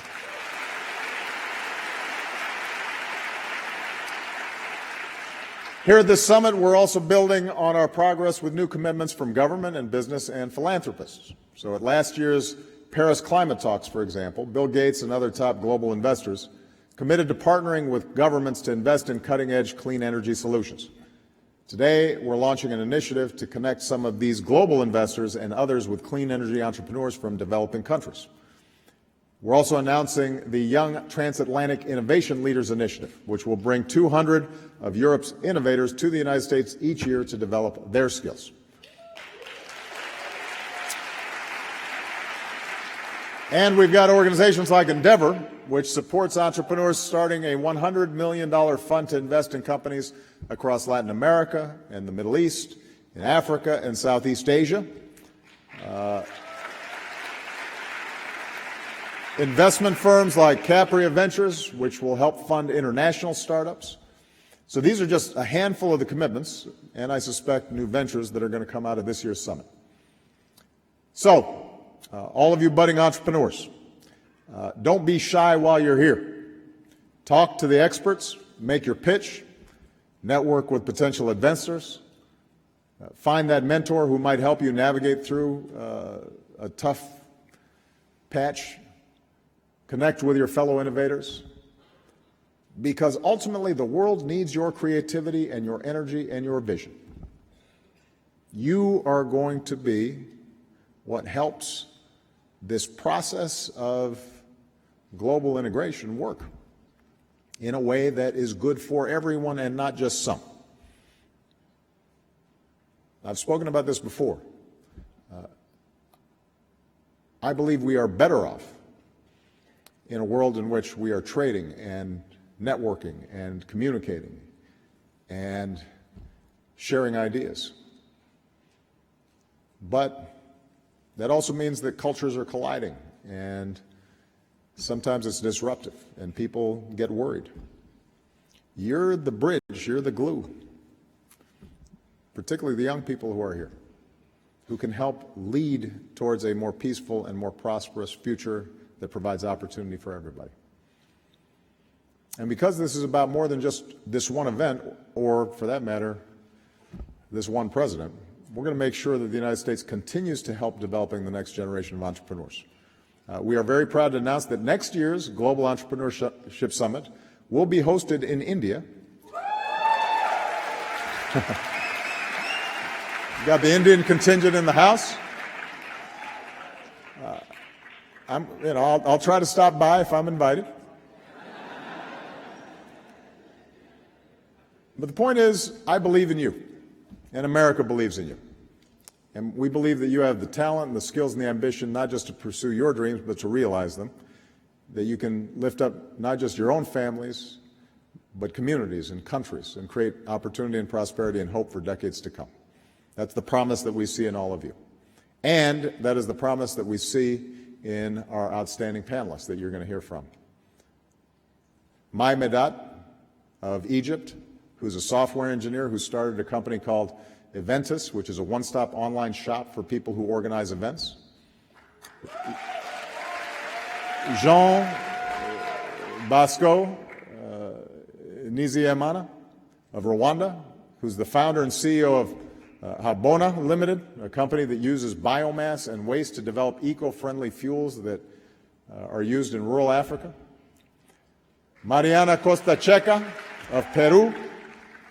Mariana is the founder of Laboratoria, which gives young women from low-income backgrounds the education and tools they need to work in the digital sector. And if that lineup's not enough, you also see it in a guy that you may have heard of, who has done pretty well for himself, the founder and CEO of Facebook, Mark Zuckerberg. They're the real experts. Let's welcome them on stage, and we'll start having a conversation with them. Thank you.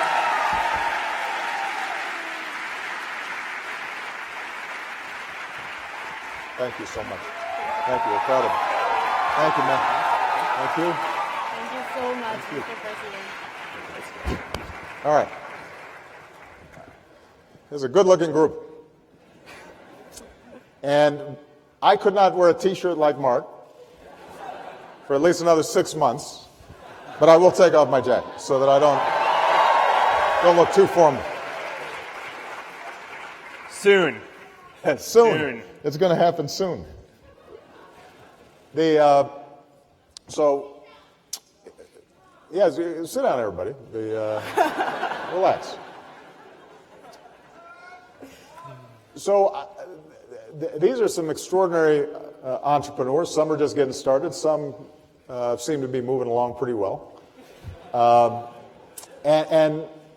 But I thought this was wonderfully representative because it's from different regions of the world. It's companies that are at different stages. And maybe we can just start by having everybody introduce themselves, describe a little bit about what they're doing. And then we can sort of have a discussion about what's been easy, what's been hard, how can government policy like the U.S. government policy help in advancing some of these issues? How can other countries' governments, because we have 20 representatives from other governments participating in this summit, how should they think about encouraging entrepreneurship? And then most importantly, how can other businesses and venture capital, et cetera, think about some of these international opportunities? So, Mai, why don't we start with you and tell us, I was hearing some of the great work you're doing. Tell us more about it. Thank you. It's so great to be here. I'm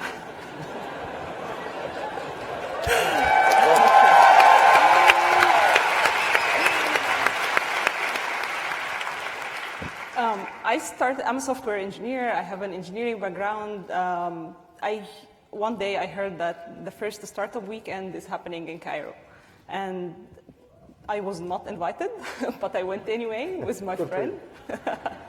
I went with my friend Nihal. She was invited, and she turned out to be my co-founder.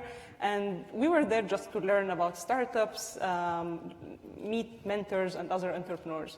But it was very hard to network and meet people during the event. We felt like there is a gap between the organizers and the attendees.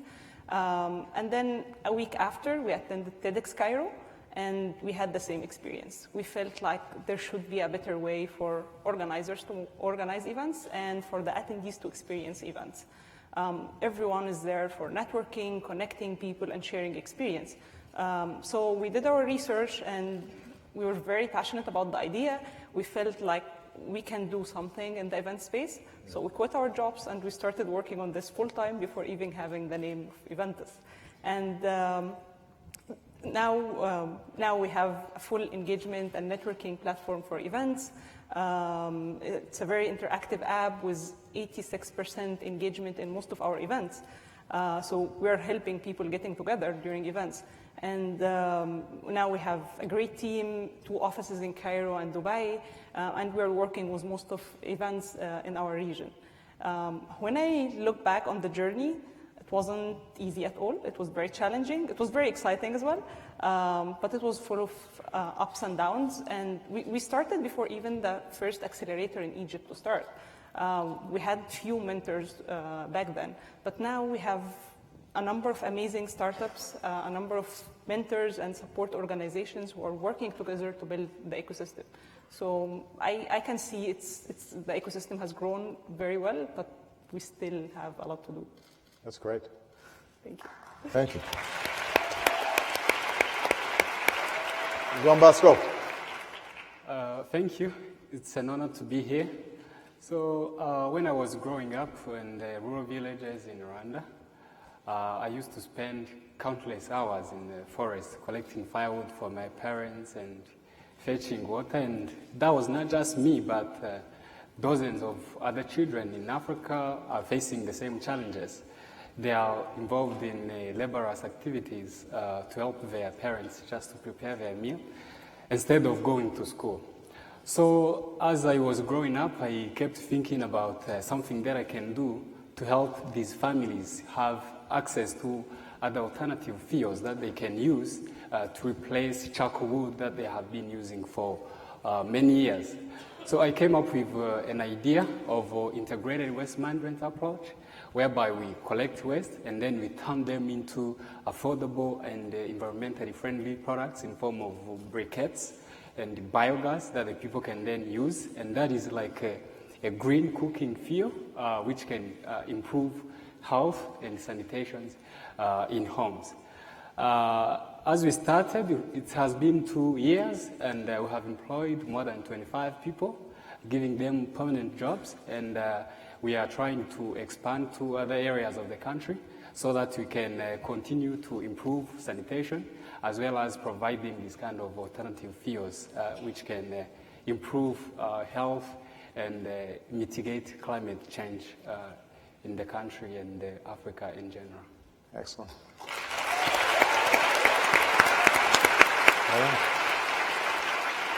It's an honor to be here. I'm still trying to get over the fact that you just introduced me. I'm so happy.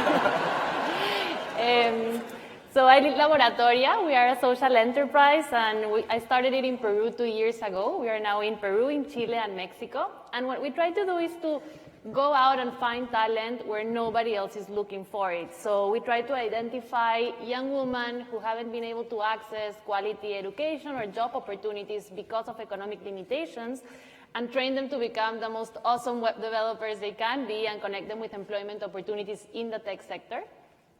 Something that I realized is that when our students join our program, most of them are completely unaware of their potential, and they come thinking that it's going to be really hard to break this vicious cycle of low-skilled employment, underpaid employment, or just domestic work. But they soon start learning to code, and it's just such a powerful skill set. A few weeks into the program, they start building their first websites, their first apps, their games, and showing them to the world, and it's so empowering. And 6 months after joining, they're ready to go out and join the workforce. So we have students who get 3 job offers from the coolest companies in town. They go out, they get to decide where they want to go and work. They triple their income, so they significantly improve their economic circumstances. They start supporting their families. And I think most importantly, they start realizing that anything is possible if they work hard enough for it, no? And we have students that have gone from working at a corner shop in a slum to working at the IDB in Washington as developers, a few blocks from the White House. So really, they are an example that anything is possible, no? And they're changing not only their lives, but they're changing their communities, their cities, and I think they are transforming the tech sector in Latin America. They are bringing the diversity and the talent that the sector needs to really become a leading force in our economies. And I'm pretty sure that as we continue to grow and reach thousands of women in the region, they are going to change our countries for the better, and making sure that we can actually base our growth on the most important thing that we have. That's our young talent. That's great. Now,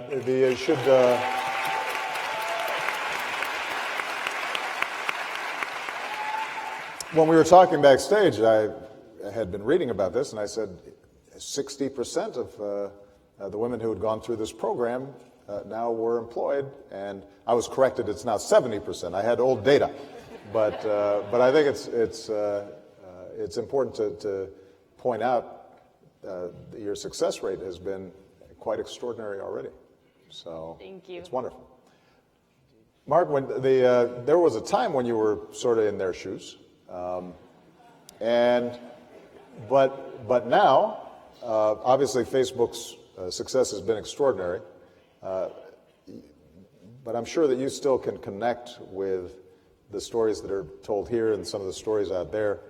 How's Facebook thinking about its own role in creating this platform for entrepreneurship around the world? I know that's something that you've been thinking a lot about. Well, it's really inspiring to be here with so many great entrepreneurs, and to hear about all the work that you're doing, and it's an honor. So thanks for having me. To me, entrepreneurship is about creating change, not just creating companies.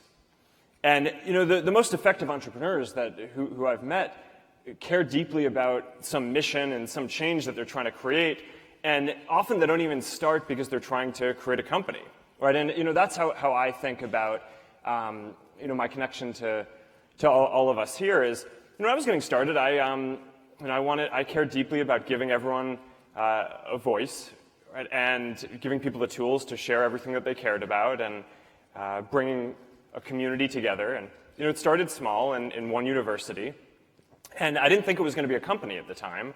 As a matter of fact, I was pretty convinced that at some point someone would build something like this for the world, but I thought that would be some other company that already had thousands of engineers and was used to building stuff for hundreds of millions of people around the world. And what ended up happening was that no one built it, right? So we just kind of kept on going, right? I mean, people said it each step along the way.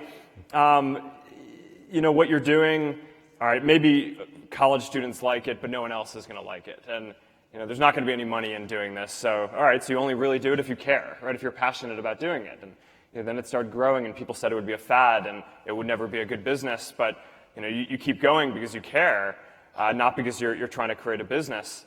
Then there's the shift to mobile, where people thought that it wouldn't be a sustainable business. And through each of these things, the entrepreneurs who I think build things that last for a long time keep going because they care fundamentally about the change that they're trying to create in the world, and they're not in it just to build a company. And I carry that with me today. Today we have. We live in a world with more than 7 billion people, but more than 4 billion of us are not on the internet. And, we talk about having an equal opportunity to be able to create a change in the world, and I think that's a really hard thing to do if if you don't have access to some of the basic infrastructure and technical tools that are necessary to build this kind of these kind of technical products. So, I kind of think about what we're doing today very similarly to how I thought about where we were at the beginning. I get people all the time who come to me and say, all right, well, you're investing billions of dollars in trying to put internet connectivity in places where we don't get paid for it. It's not something that we'll make any money from for a very long period of time if it works out. But it's this deep belief that you're trying to make a change, you're trying to connect people in the world, and I really do believe that if you do something good and if you help people out, then eventually some portion of that good will come back to you. And you may not know up front what it's going to be, but that's just been the guiding principle for me in the work that we've done. And I hope that some of the work that we do can play a role in empowering you and so many more entrepreneurs to build the next great companies. Excellent.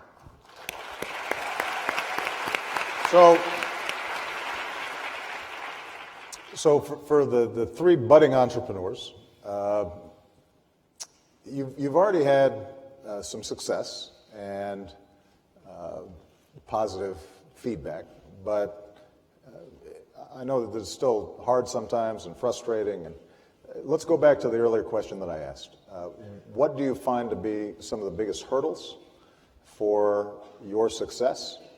And are there policies that either your governments could be pursuing or that the United States in conjunction with your governments could be pursuing that would really make this process, if not easy, then at least a little bit smoother? And are there questions or concerns that you have in terms of how more established businesses like Facebook, how they might be able to interact with startups like yours? So why don't we'll go in reverse order this time. Why don't we start with you? Yeah, so I think there's been many challenges along the way. On our case, we try to disrupt many preconceptions, I think. So at the beginning, many people were like, how are you going to train people in months, and get them a job? How are you going to get young women who went to a public high school that's not very good to actually become competitive in the labor market? And I think luckily we've overcome those, and we've proved that they are incredibly talented, that you can learn in months instead of years. Right. And most of the companies that hire our developers actually rehire, so they've realized that they're great, and they're as competitive as anyone else who comes from a different background. So I think that's been very, very encouraging on our way. And I mean, the little secret that I have, I think, being a social entrepreneur is that motivation is everything, and when there's bad times and where we are not making the end of the month to pay all our people, and when we're facing all these challenges, I usually just go into the classroom. I'm like, okay, let me go into the classroom, and I talk to the girls that study with us, and it's just, they are the main force behind not only myself but all my team. My partners and all my team, because they are fighting so hard to making it happen. They are traveling, sometimes commuting 4 hours a day to come and go back. They have, on top of their studies, a lot of domestic responsibilities, and they're proving that it can be done. So that's always a reality check to say, I have everything I need to keep going at this. Mm-hmm. Good. John Mosca. Great. I think one of the most biggest challenges that I have faced was because I started this company very, very young. At that time I was 19 years old, and in my culture it is believed that those great initiatives are started by old people, and those things which have been difficult for older people cannot be possible for young people. So I tried to disrupt that status quo, and I created this company. But of course, during that period, no one was even trusting me so that he can be my employee. So I had to be my own marketer. I had to be the technical boss. I had to be everything in the company so that I can build that kind of first impression so that I can impress few people to come to me and help me run this course. And the other challenge that we were facing is that a lot of financial institutions didn't even know what we were talking about, because these are the kind of renewable energy that we wanted to bring to Rwanda. And you would find a lot of folks working in banks asking you, what are you trying to do? Because they don't even understand what you are doing. It was like very difficult for them to analyze and calculate the risk that might be involved in the activities that we are trying to do. But because I trusted my solution and this kind of thing that I want to do to my community, I kept pushing, applying for different competitions, and luckily I won the United States Africa Development Foundation grant to start this initiative. And when I started, people started to see how you can take advantage on waste that you already have to produce some products which can then go back in communities and be solutions which can improve lives of many people. And then from there, people started coming. But the lesson that I learned from that very basic experience is that no matter what you're trying to do, necessary is that you are having that kind of motive in your mind that you want to help your society move forward. So the policies and the other partners, stakeholders will come along the way to help you run that initiative. But that will happen once you start. If you don't start, no one will come and join you. Good. So we've heard... No, it's interesting. I mean, part of what the two of you have described is, first of all, each country has its own culture, and there are going to be sometimes some cultural barriers, whether it's attitudes about women and what they can do, whether it's attitudes about young people and how seriously they take a young person. Mark had to deal with that a little bit, but here, obviously, in the United States, and particularly in Silicon Valley, I think that's begun to change. But there's also just basic issues like financing and having access to capital, particularly when it's a new idea and it doesn't fit the existing models that the banks or other financial institutions may have. Do those kinds of challenges resonate in your experience? And how did you navigate through those? Yeah, definitely. Like, I think all the entrepreneurs, like everywhere in the world, we share the same challenges. I think I did almost every single mistake that you read about in every startup-related book. I learned everything the hard way.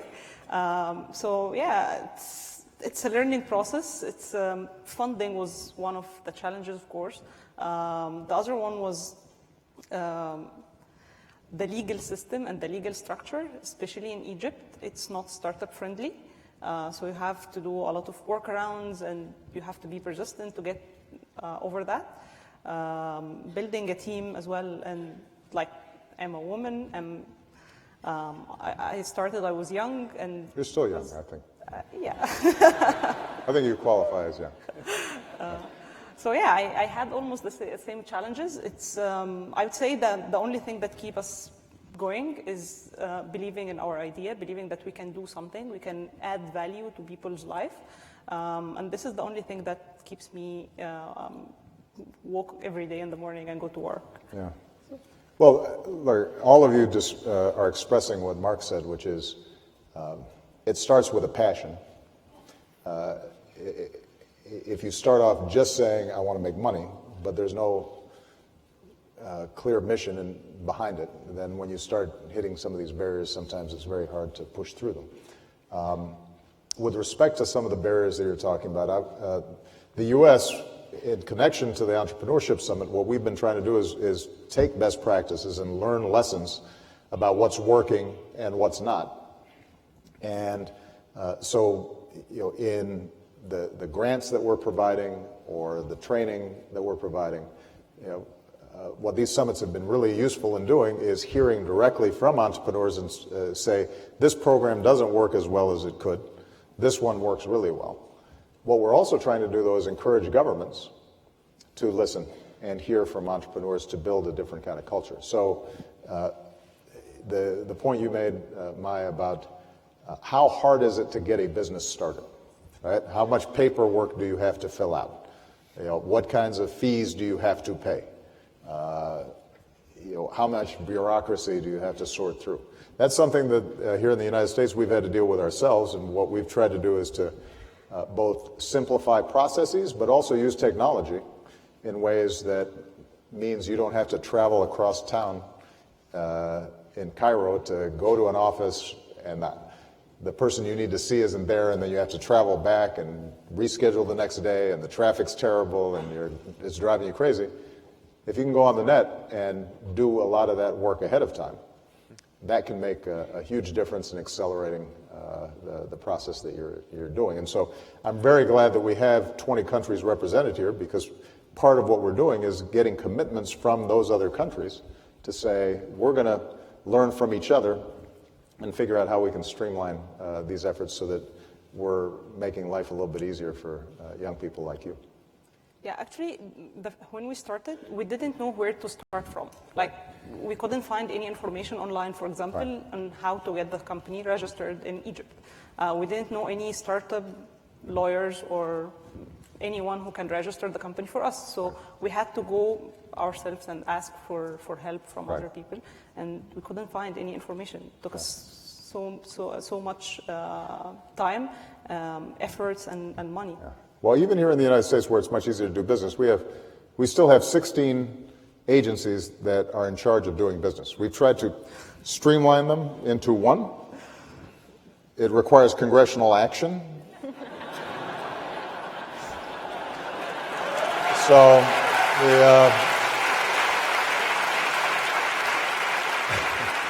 so at least what we've tried to do is to consolidate the websites so that it's easier to get the information, even though you still have to deal potentially with 16 different agencies for different needs.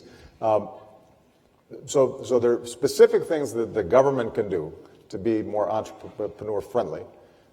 How can companies like Facebook or Google or some of the venture funds that are represented here, how should they think about finding good ideas?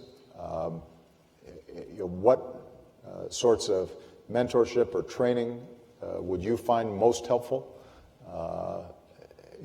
Obviously, having experienced entrepreneurs or people who've seen startups in the past maybe can help you avoid a few of the lessons. And part of the goal of the summit here is to build these networks so that that kind of mentorship is available. But Mark, I know that Facebook's already doing some of these issues. Tell us about some of the things that you're excited about, and then maybe we can hear from them about other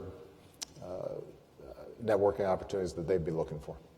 Sure. Well, we have a developer program all over the world where we go around and it's called FB Start, and we give entrepreneurs free access to tools, and some of them, a lot of the tools that people can use are free from Facebook and other places. But in order to help get started with businesses, we give to different companies tens of thousands of dollars worth of Facebook tools to get started. But it's also important to help people learn how to use the tools. So we do these entrepreneurship workshops around the world and for both people who are starting to create technical companies, but also for small businesses, which are, I think, an important part, maybe less the focus of this summit. But that's a huge part of what we try to do around the world and help people get on the internet and connect with people that they're trying to sell their products to. And we have more than 50 million small business pages that are on Facebook, and a large number of them use it as their primary presence for communicating with people and attracting new customers. So that's a pretty good basic tool that's out there. The biggest thing that I'm personally focused on is connectivity, though. I mean, I think for you guys, and we talked about this a little bit backstage, I think you're mostly in places that have reasonable connectivity. I mean, you were talking about how, sometimes when you go home, it's not so good. But in general, I think for a whole nother big population wave of folks, this really is a blocking factor. Right? I mean, if you grew up and you've never used a computer or you've never had access to the internet, it's often hard to even imagine what you're missing out on. So, this is a local problem that I think we, need to do a better job of empowering folks in different countries to be able to spread connectivity. I mean, this isn't something that, the U.S. or some American company can come in and do. In the places where it's worked, it's been in partnership with local companies and local entrepreneurs and local governments. And that's also something that I'd love your guys' advice on how you think we could be doing a better job of spreading connectivity to enable not just you guys, but other entrepreneurs who haven't even had the opportunities that you've had to build things as well. Well, tell us what's happening in Peru in terms of connectivity, and how does that connect with creating the supply for all these wonderful young women that you're training. Obviously, things are growing. But speak to Mark's point about how you see things unfolding, both in Peru and in Latin America over the next several years. First of all, Facebook is such an amazing tool for us because we often target women who have had limited access to the digital world as a whole, but no matter where you go, Facebook is there, I think that young people today initiate their digital lives through Facebook. So every single girl in our program, even though they don't have email and they have a limited use of the internet, they have a Facebook account. Well, Mark's very happy to hear this. Yeah. I am. And this is a great connection because it's a starting point, and we usually start on our events where we do awareness raising about our program and encourage young women to apply. We talk a lot about Facebook because this is a web app, and do you know what's behind it? And that's actually a very important thread in our communication. So thank you, it helps a lot. And in terms of connectivity, I think Latin America it's moving forward, but there's still many important challenges. As we were discussing before, the service is not often the best because there's very few companies in the market, and this brings some challenges, no? And we also have many of the Latin American countries are very centralized in the capital city or in the major cities where usually connectivity is not a problem, but as you get further away, it becomes a challenge, no?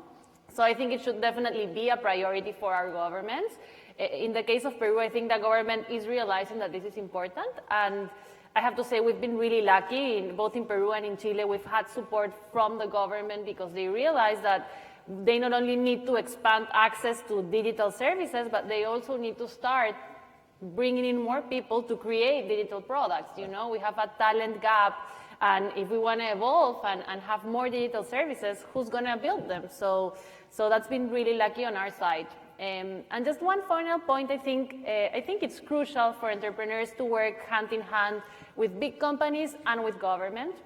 I think that we entrepreneurs have the amazing advantage of being able to take huge, sometimes irresponsible risks, We can just go out and try new things all the time. And this is something that as you become larger, and if you're a government, it's way harder, no? So I think we have a role to play there in building new things, in creating new things, and I think when it comes to scaling up those things, these partnerships are essential to enable us to take what we've built and created and tested and tried to a larger scale. I think that's a great point. So, for example, the kind of training you're doing, even with our entire education infrastructure here, we still have that same gap. Yeah. We initiated something through our administration called Tech Hire, where we're going into communities and cities that where people can't imagine that they could somehow be part of the tech industry.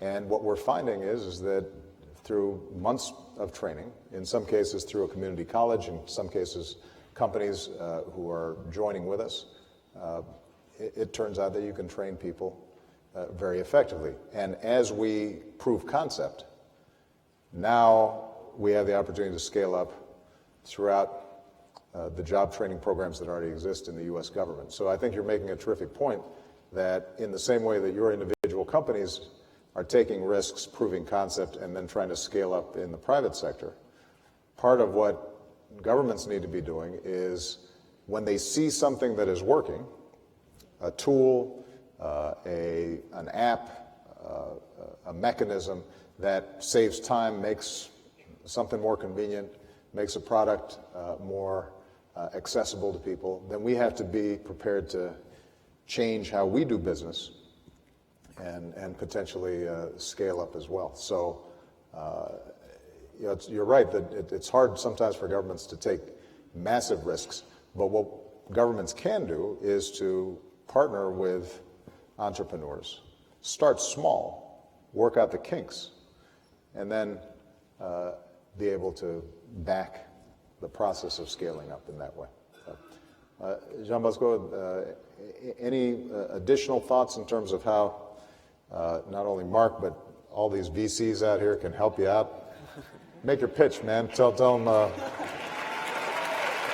how they can pull out their checkbook. And Yeah, I think Facebook is doing a great job in terms of improving connectivities. And when you look at the situation in my country, we are really trying, but we still have a lot of a long way to go because connectivity is only available in cities, and although you can find it in the villages, but it's not really fast, so that you can use it on some more activities like watching videos or sending heavy files to other people. So we are still having a challenge in terms of connectivity and a rapid internet. But what we're trying to do as small businesses is looking at the tools that big companies like Facebook offers, so that you can benefit from them, like using messengers to exchange messages with our potential customers.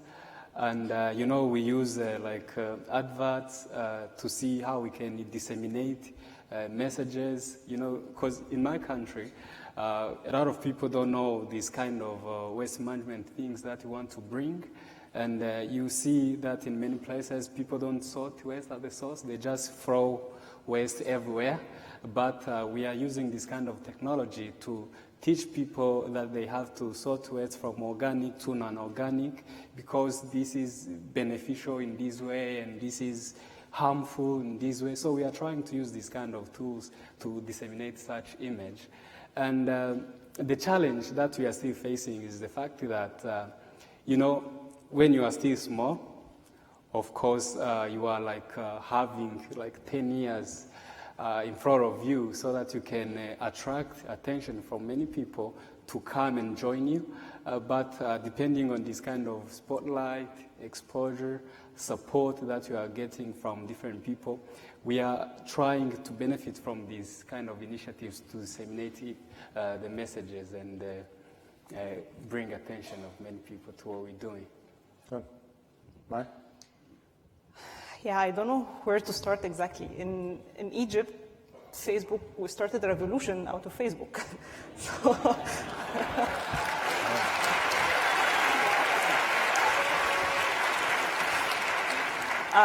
Facebook was the only way we communicate during the revolution, and after that, and I believe I believe you have the numbers, but the Facebook penetration has grown tremendously since then, and it's a basic tool now. Like now, everyone in Egypt, they have Facebook, and we were just talking about the Facebook basics, and now it was blocked in Egypt. So I think there's a lot to do. And also, back to the connectivity thing, I think I'm praying now if, I'm not sure if my team and my family are watching this or not, because they can't live stream. I hope they are not seeing the buffering? the loading. That's so irritating. Yeah. I know. Yeah, it's very basic. I hear you. If it makes you feel any better, it happens to me too. Yeah, it's... I thought, I'd have the best gear, but I'm just sitting there waiting. Yeah, it affects the business as well. Now I moved to Dubai and I have to manage the team in Cairo, and it's very hard to communicate. It's very hard to do like a Skype call with the team or something like that. So we have to work around it. We have to pay a lot of money. Actually, I have been trying to get another line in the office for like 4 months now, and we still didn't get another line. So the network. That's in Dubai. That's in Egypt, in That's Cairo. Cairo. Yeah. No, Dubai is better. It's even, yeah, it's much more better. Yeah. Well, look. Yeah, they're doing an amazing job in Dubai. Yeah. I mean, some of this is you raise a couple of important points. First of all, the huge opportunity here is for countries to leapfrog existing infrastructure. And obviously we see this in Africa, in India, places where mobile banking and payment systems have accelerated even more rapidly than they have here. Farmers using information to access prices to markets so that they're selling their goods at a decent price. So there's an infrastructure and connectivity function that governments can play. You're raising another question, an issue though, which is a sensitive topic in some countries, which is openness. Okay, it is hard to foster and encourage an entrepreneurial culture if it's closed and if information flows are blocked. And what we are seeing around the world oftentimes is governments wanting the benefits of entrepreneurship and connectivity, but thinking that top-down control is also compatible with that, and it's not. People remark on my 2008 campaign and how we were really early adapters of so much technology. It wasn't because I knew what I was doing. It's because a bunch of 20-year-olds came to me and said, hey, there's this new thing called MySpace, or, Ouch. And, that was just a little dig there. But the point is that they had all this stuff that I had never heard of. And if I had tried to maintain control and say, no, we're going with, pamphlets, because I'm used to pamphlets, and I can control what's in the pamphlet, then I might not be sitting here. So, well, the same is true for governments as a whole. There is a cultural shift that is sometimes difficult that says we are empowering individuals and we are open to ideas. We are willing to admit new information that maybe contradicts our old preconceptions. We're willing to test those new ideas, and if they don't work, we're going to try something else. That's the connection between connectivity and the internet and science. Part of what has created all this, part of what Stanford is all about, is our capacity to say, we don't know. To say that all the received wisdom might not be right, and we're willing to test it. And that is threatening sometimes. It's threatening to governments, it's threatening to cultures, but that is the essence of discovery and innovation. And so one of the things that we've been trying to do and just encourage through the State Department is to gently and sometimes bluntly talk to governments about their need to maintain an openness and a confidence in their own people. Now, what makes it harder, admittedly, is the fact that the openness and the power of connectivity also can empower some bad people. And so us wrestling with how do we counter the sort of violent extremism that can end up poisoning the mind and resulting in what we saw happening in Orlando. That's a constant balance that we're trying to weigh. But what I worry about is people using that as an excuse then to try to block things off and control the flow of information. And that's a question that I think young people are attuned to and are going to have to pay attention to, and all of us are going to have to fight for in the years to come. Well, this has been an extraordinary conversation. How are we doing on time? All right, we're all done, but I'm having so much fun. Give our panelists a big round of applause. Congratulations for the great work you're doing. Thank you, everybody. Thank you so much. And I'm sure your family was watching. I hope so. If not, they'll be seeing it on the YouTube.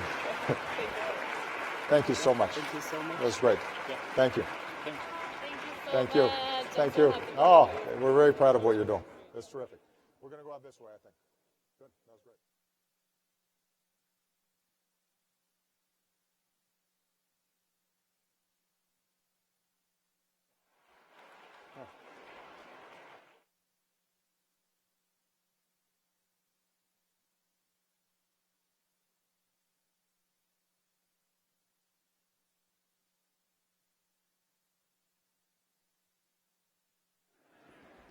Please welcome the Honorable Maria Contreras Sweet, Administrator of the United States Small Business Administration.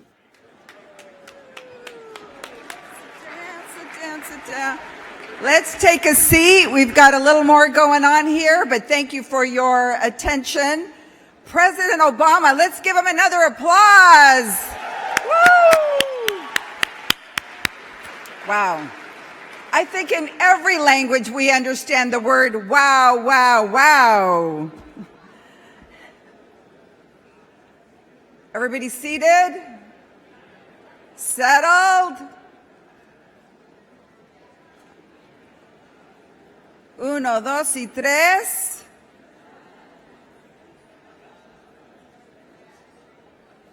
Uno, dos, y tres.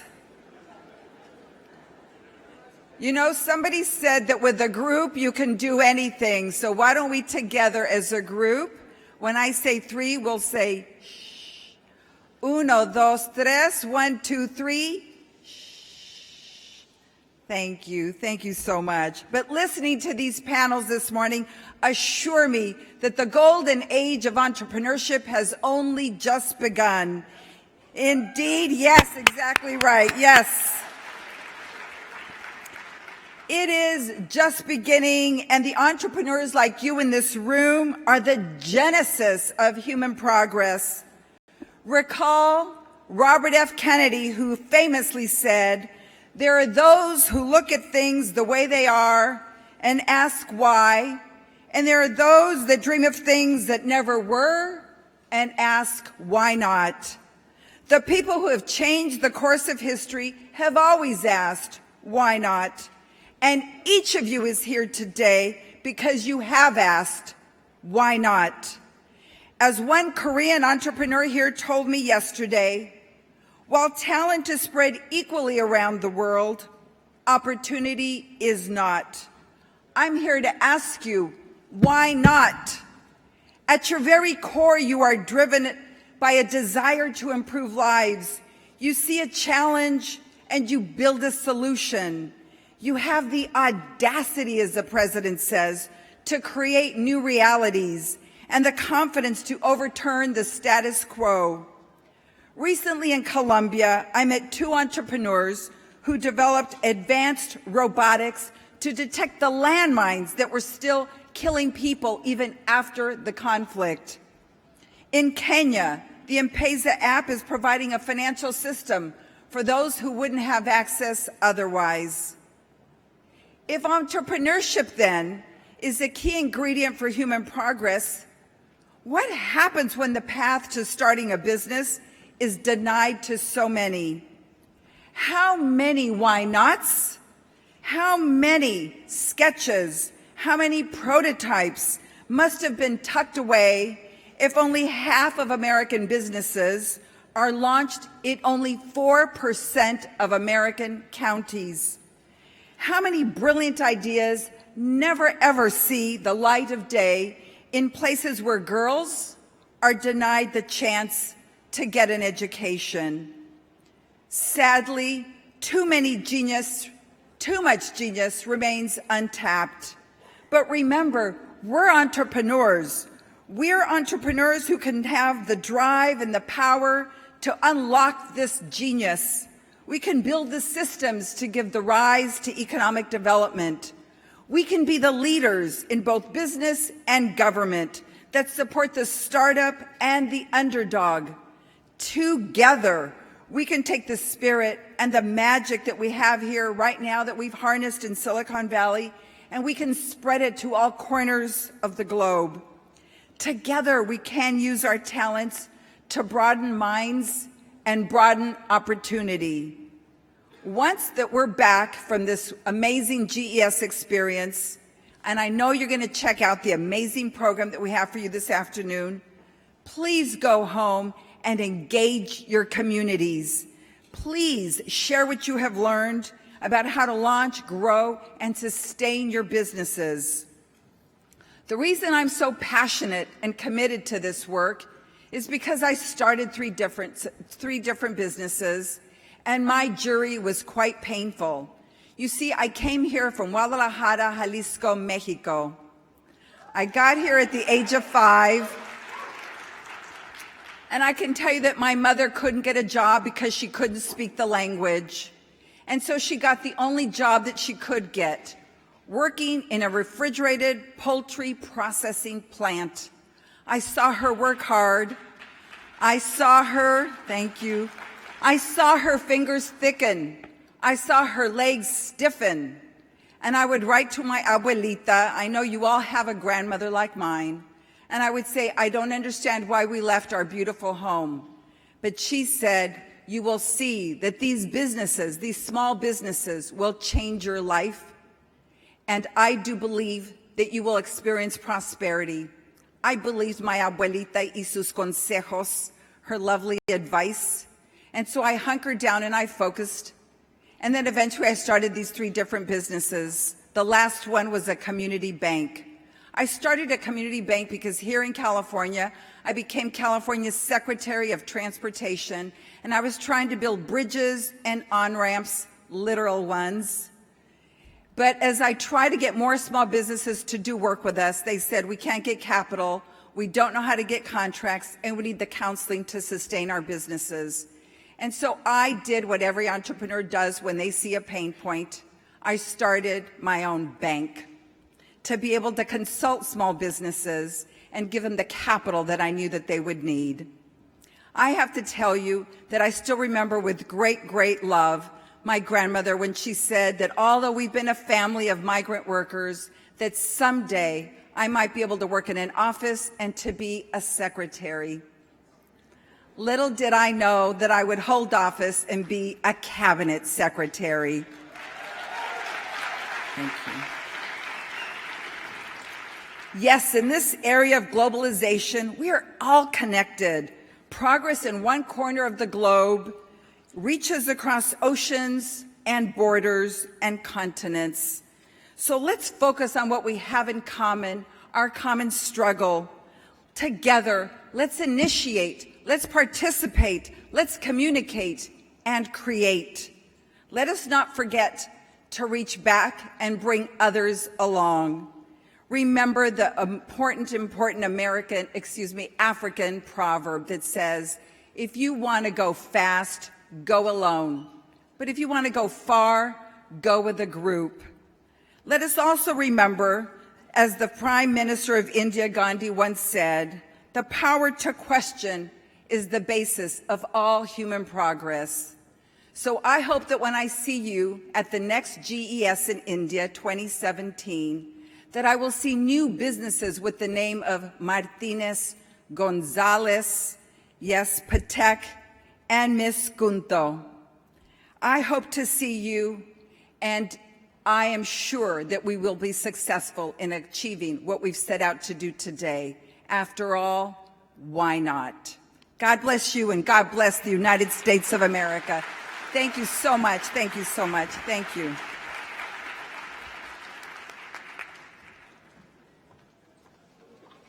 Ladies and gentlemen, thank you for joining us today. Please be advised that all of this afternoon's sessions will be delayed by 15 minutes. All of this afternoon's sessions will be delayed by 15 minutes. Thank you.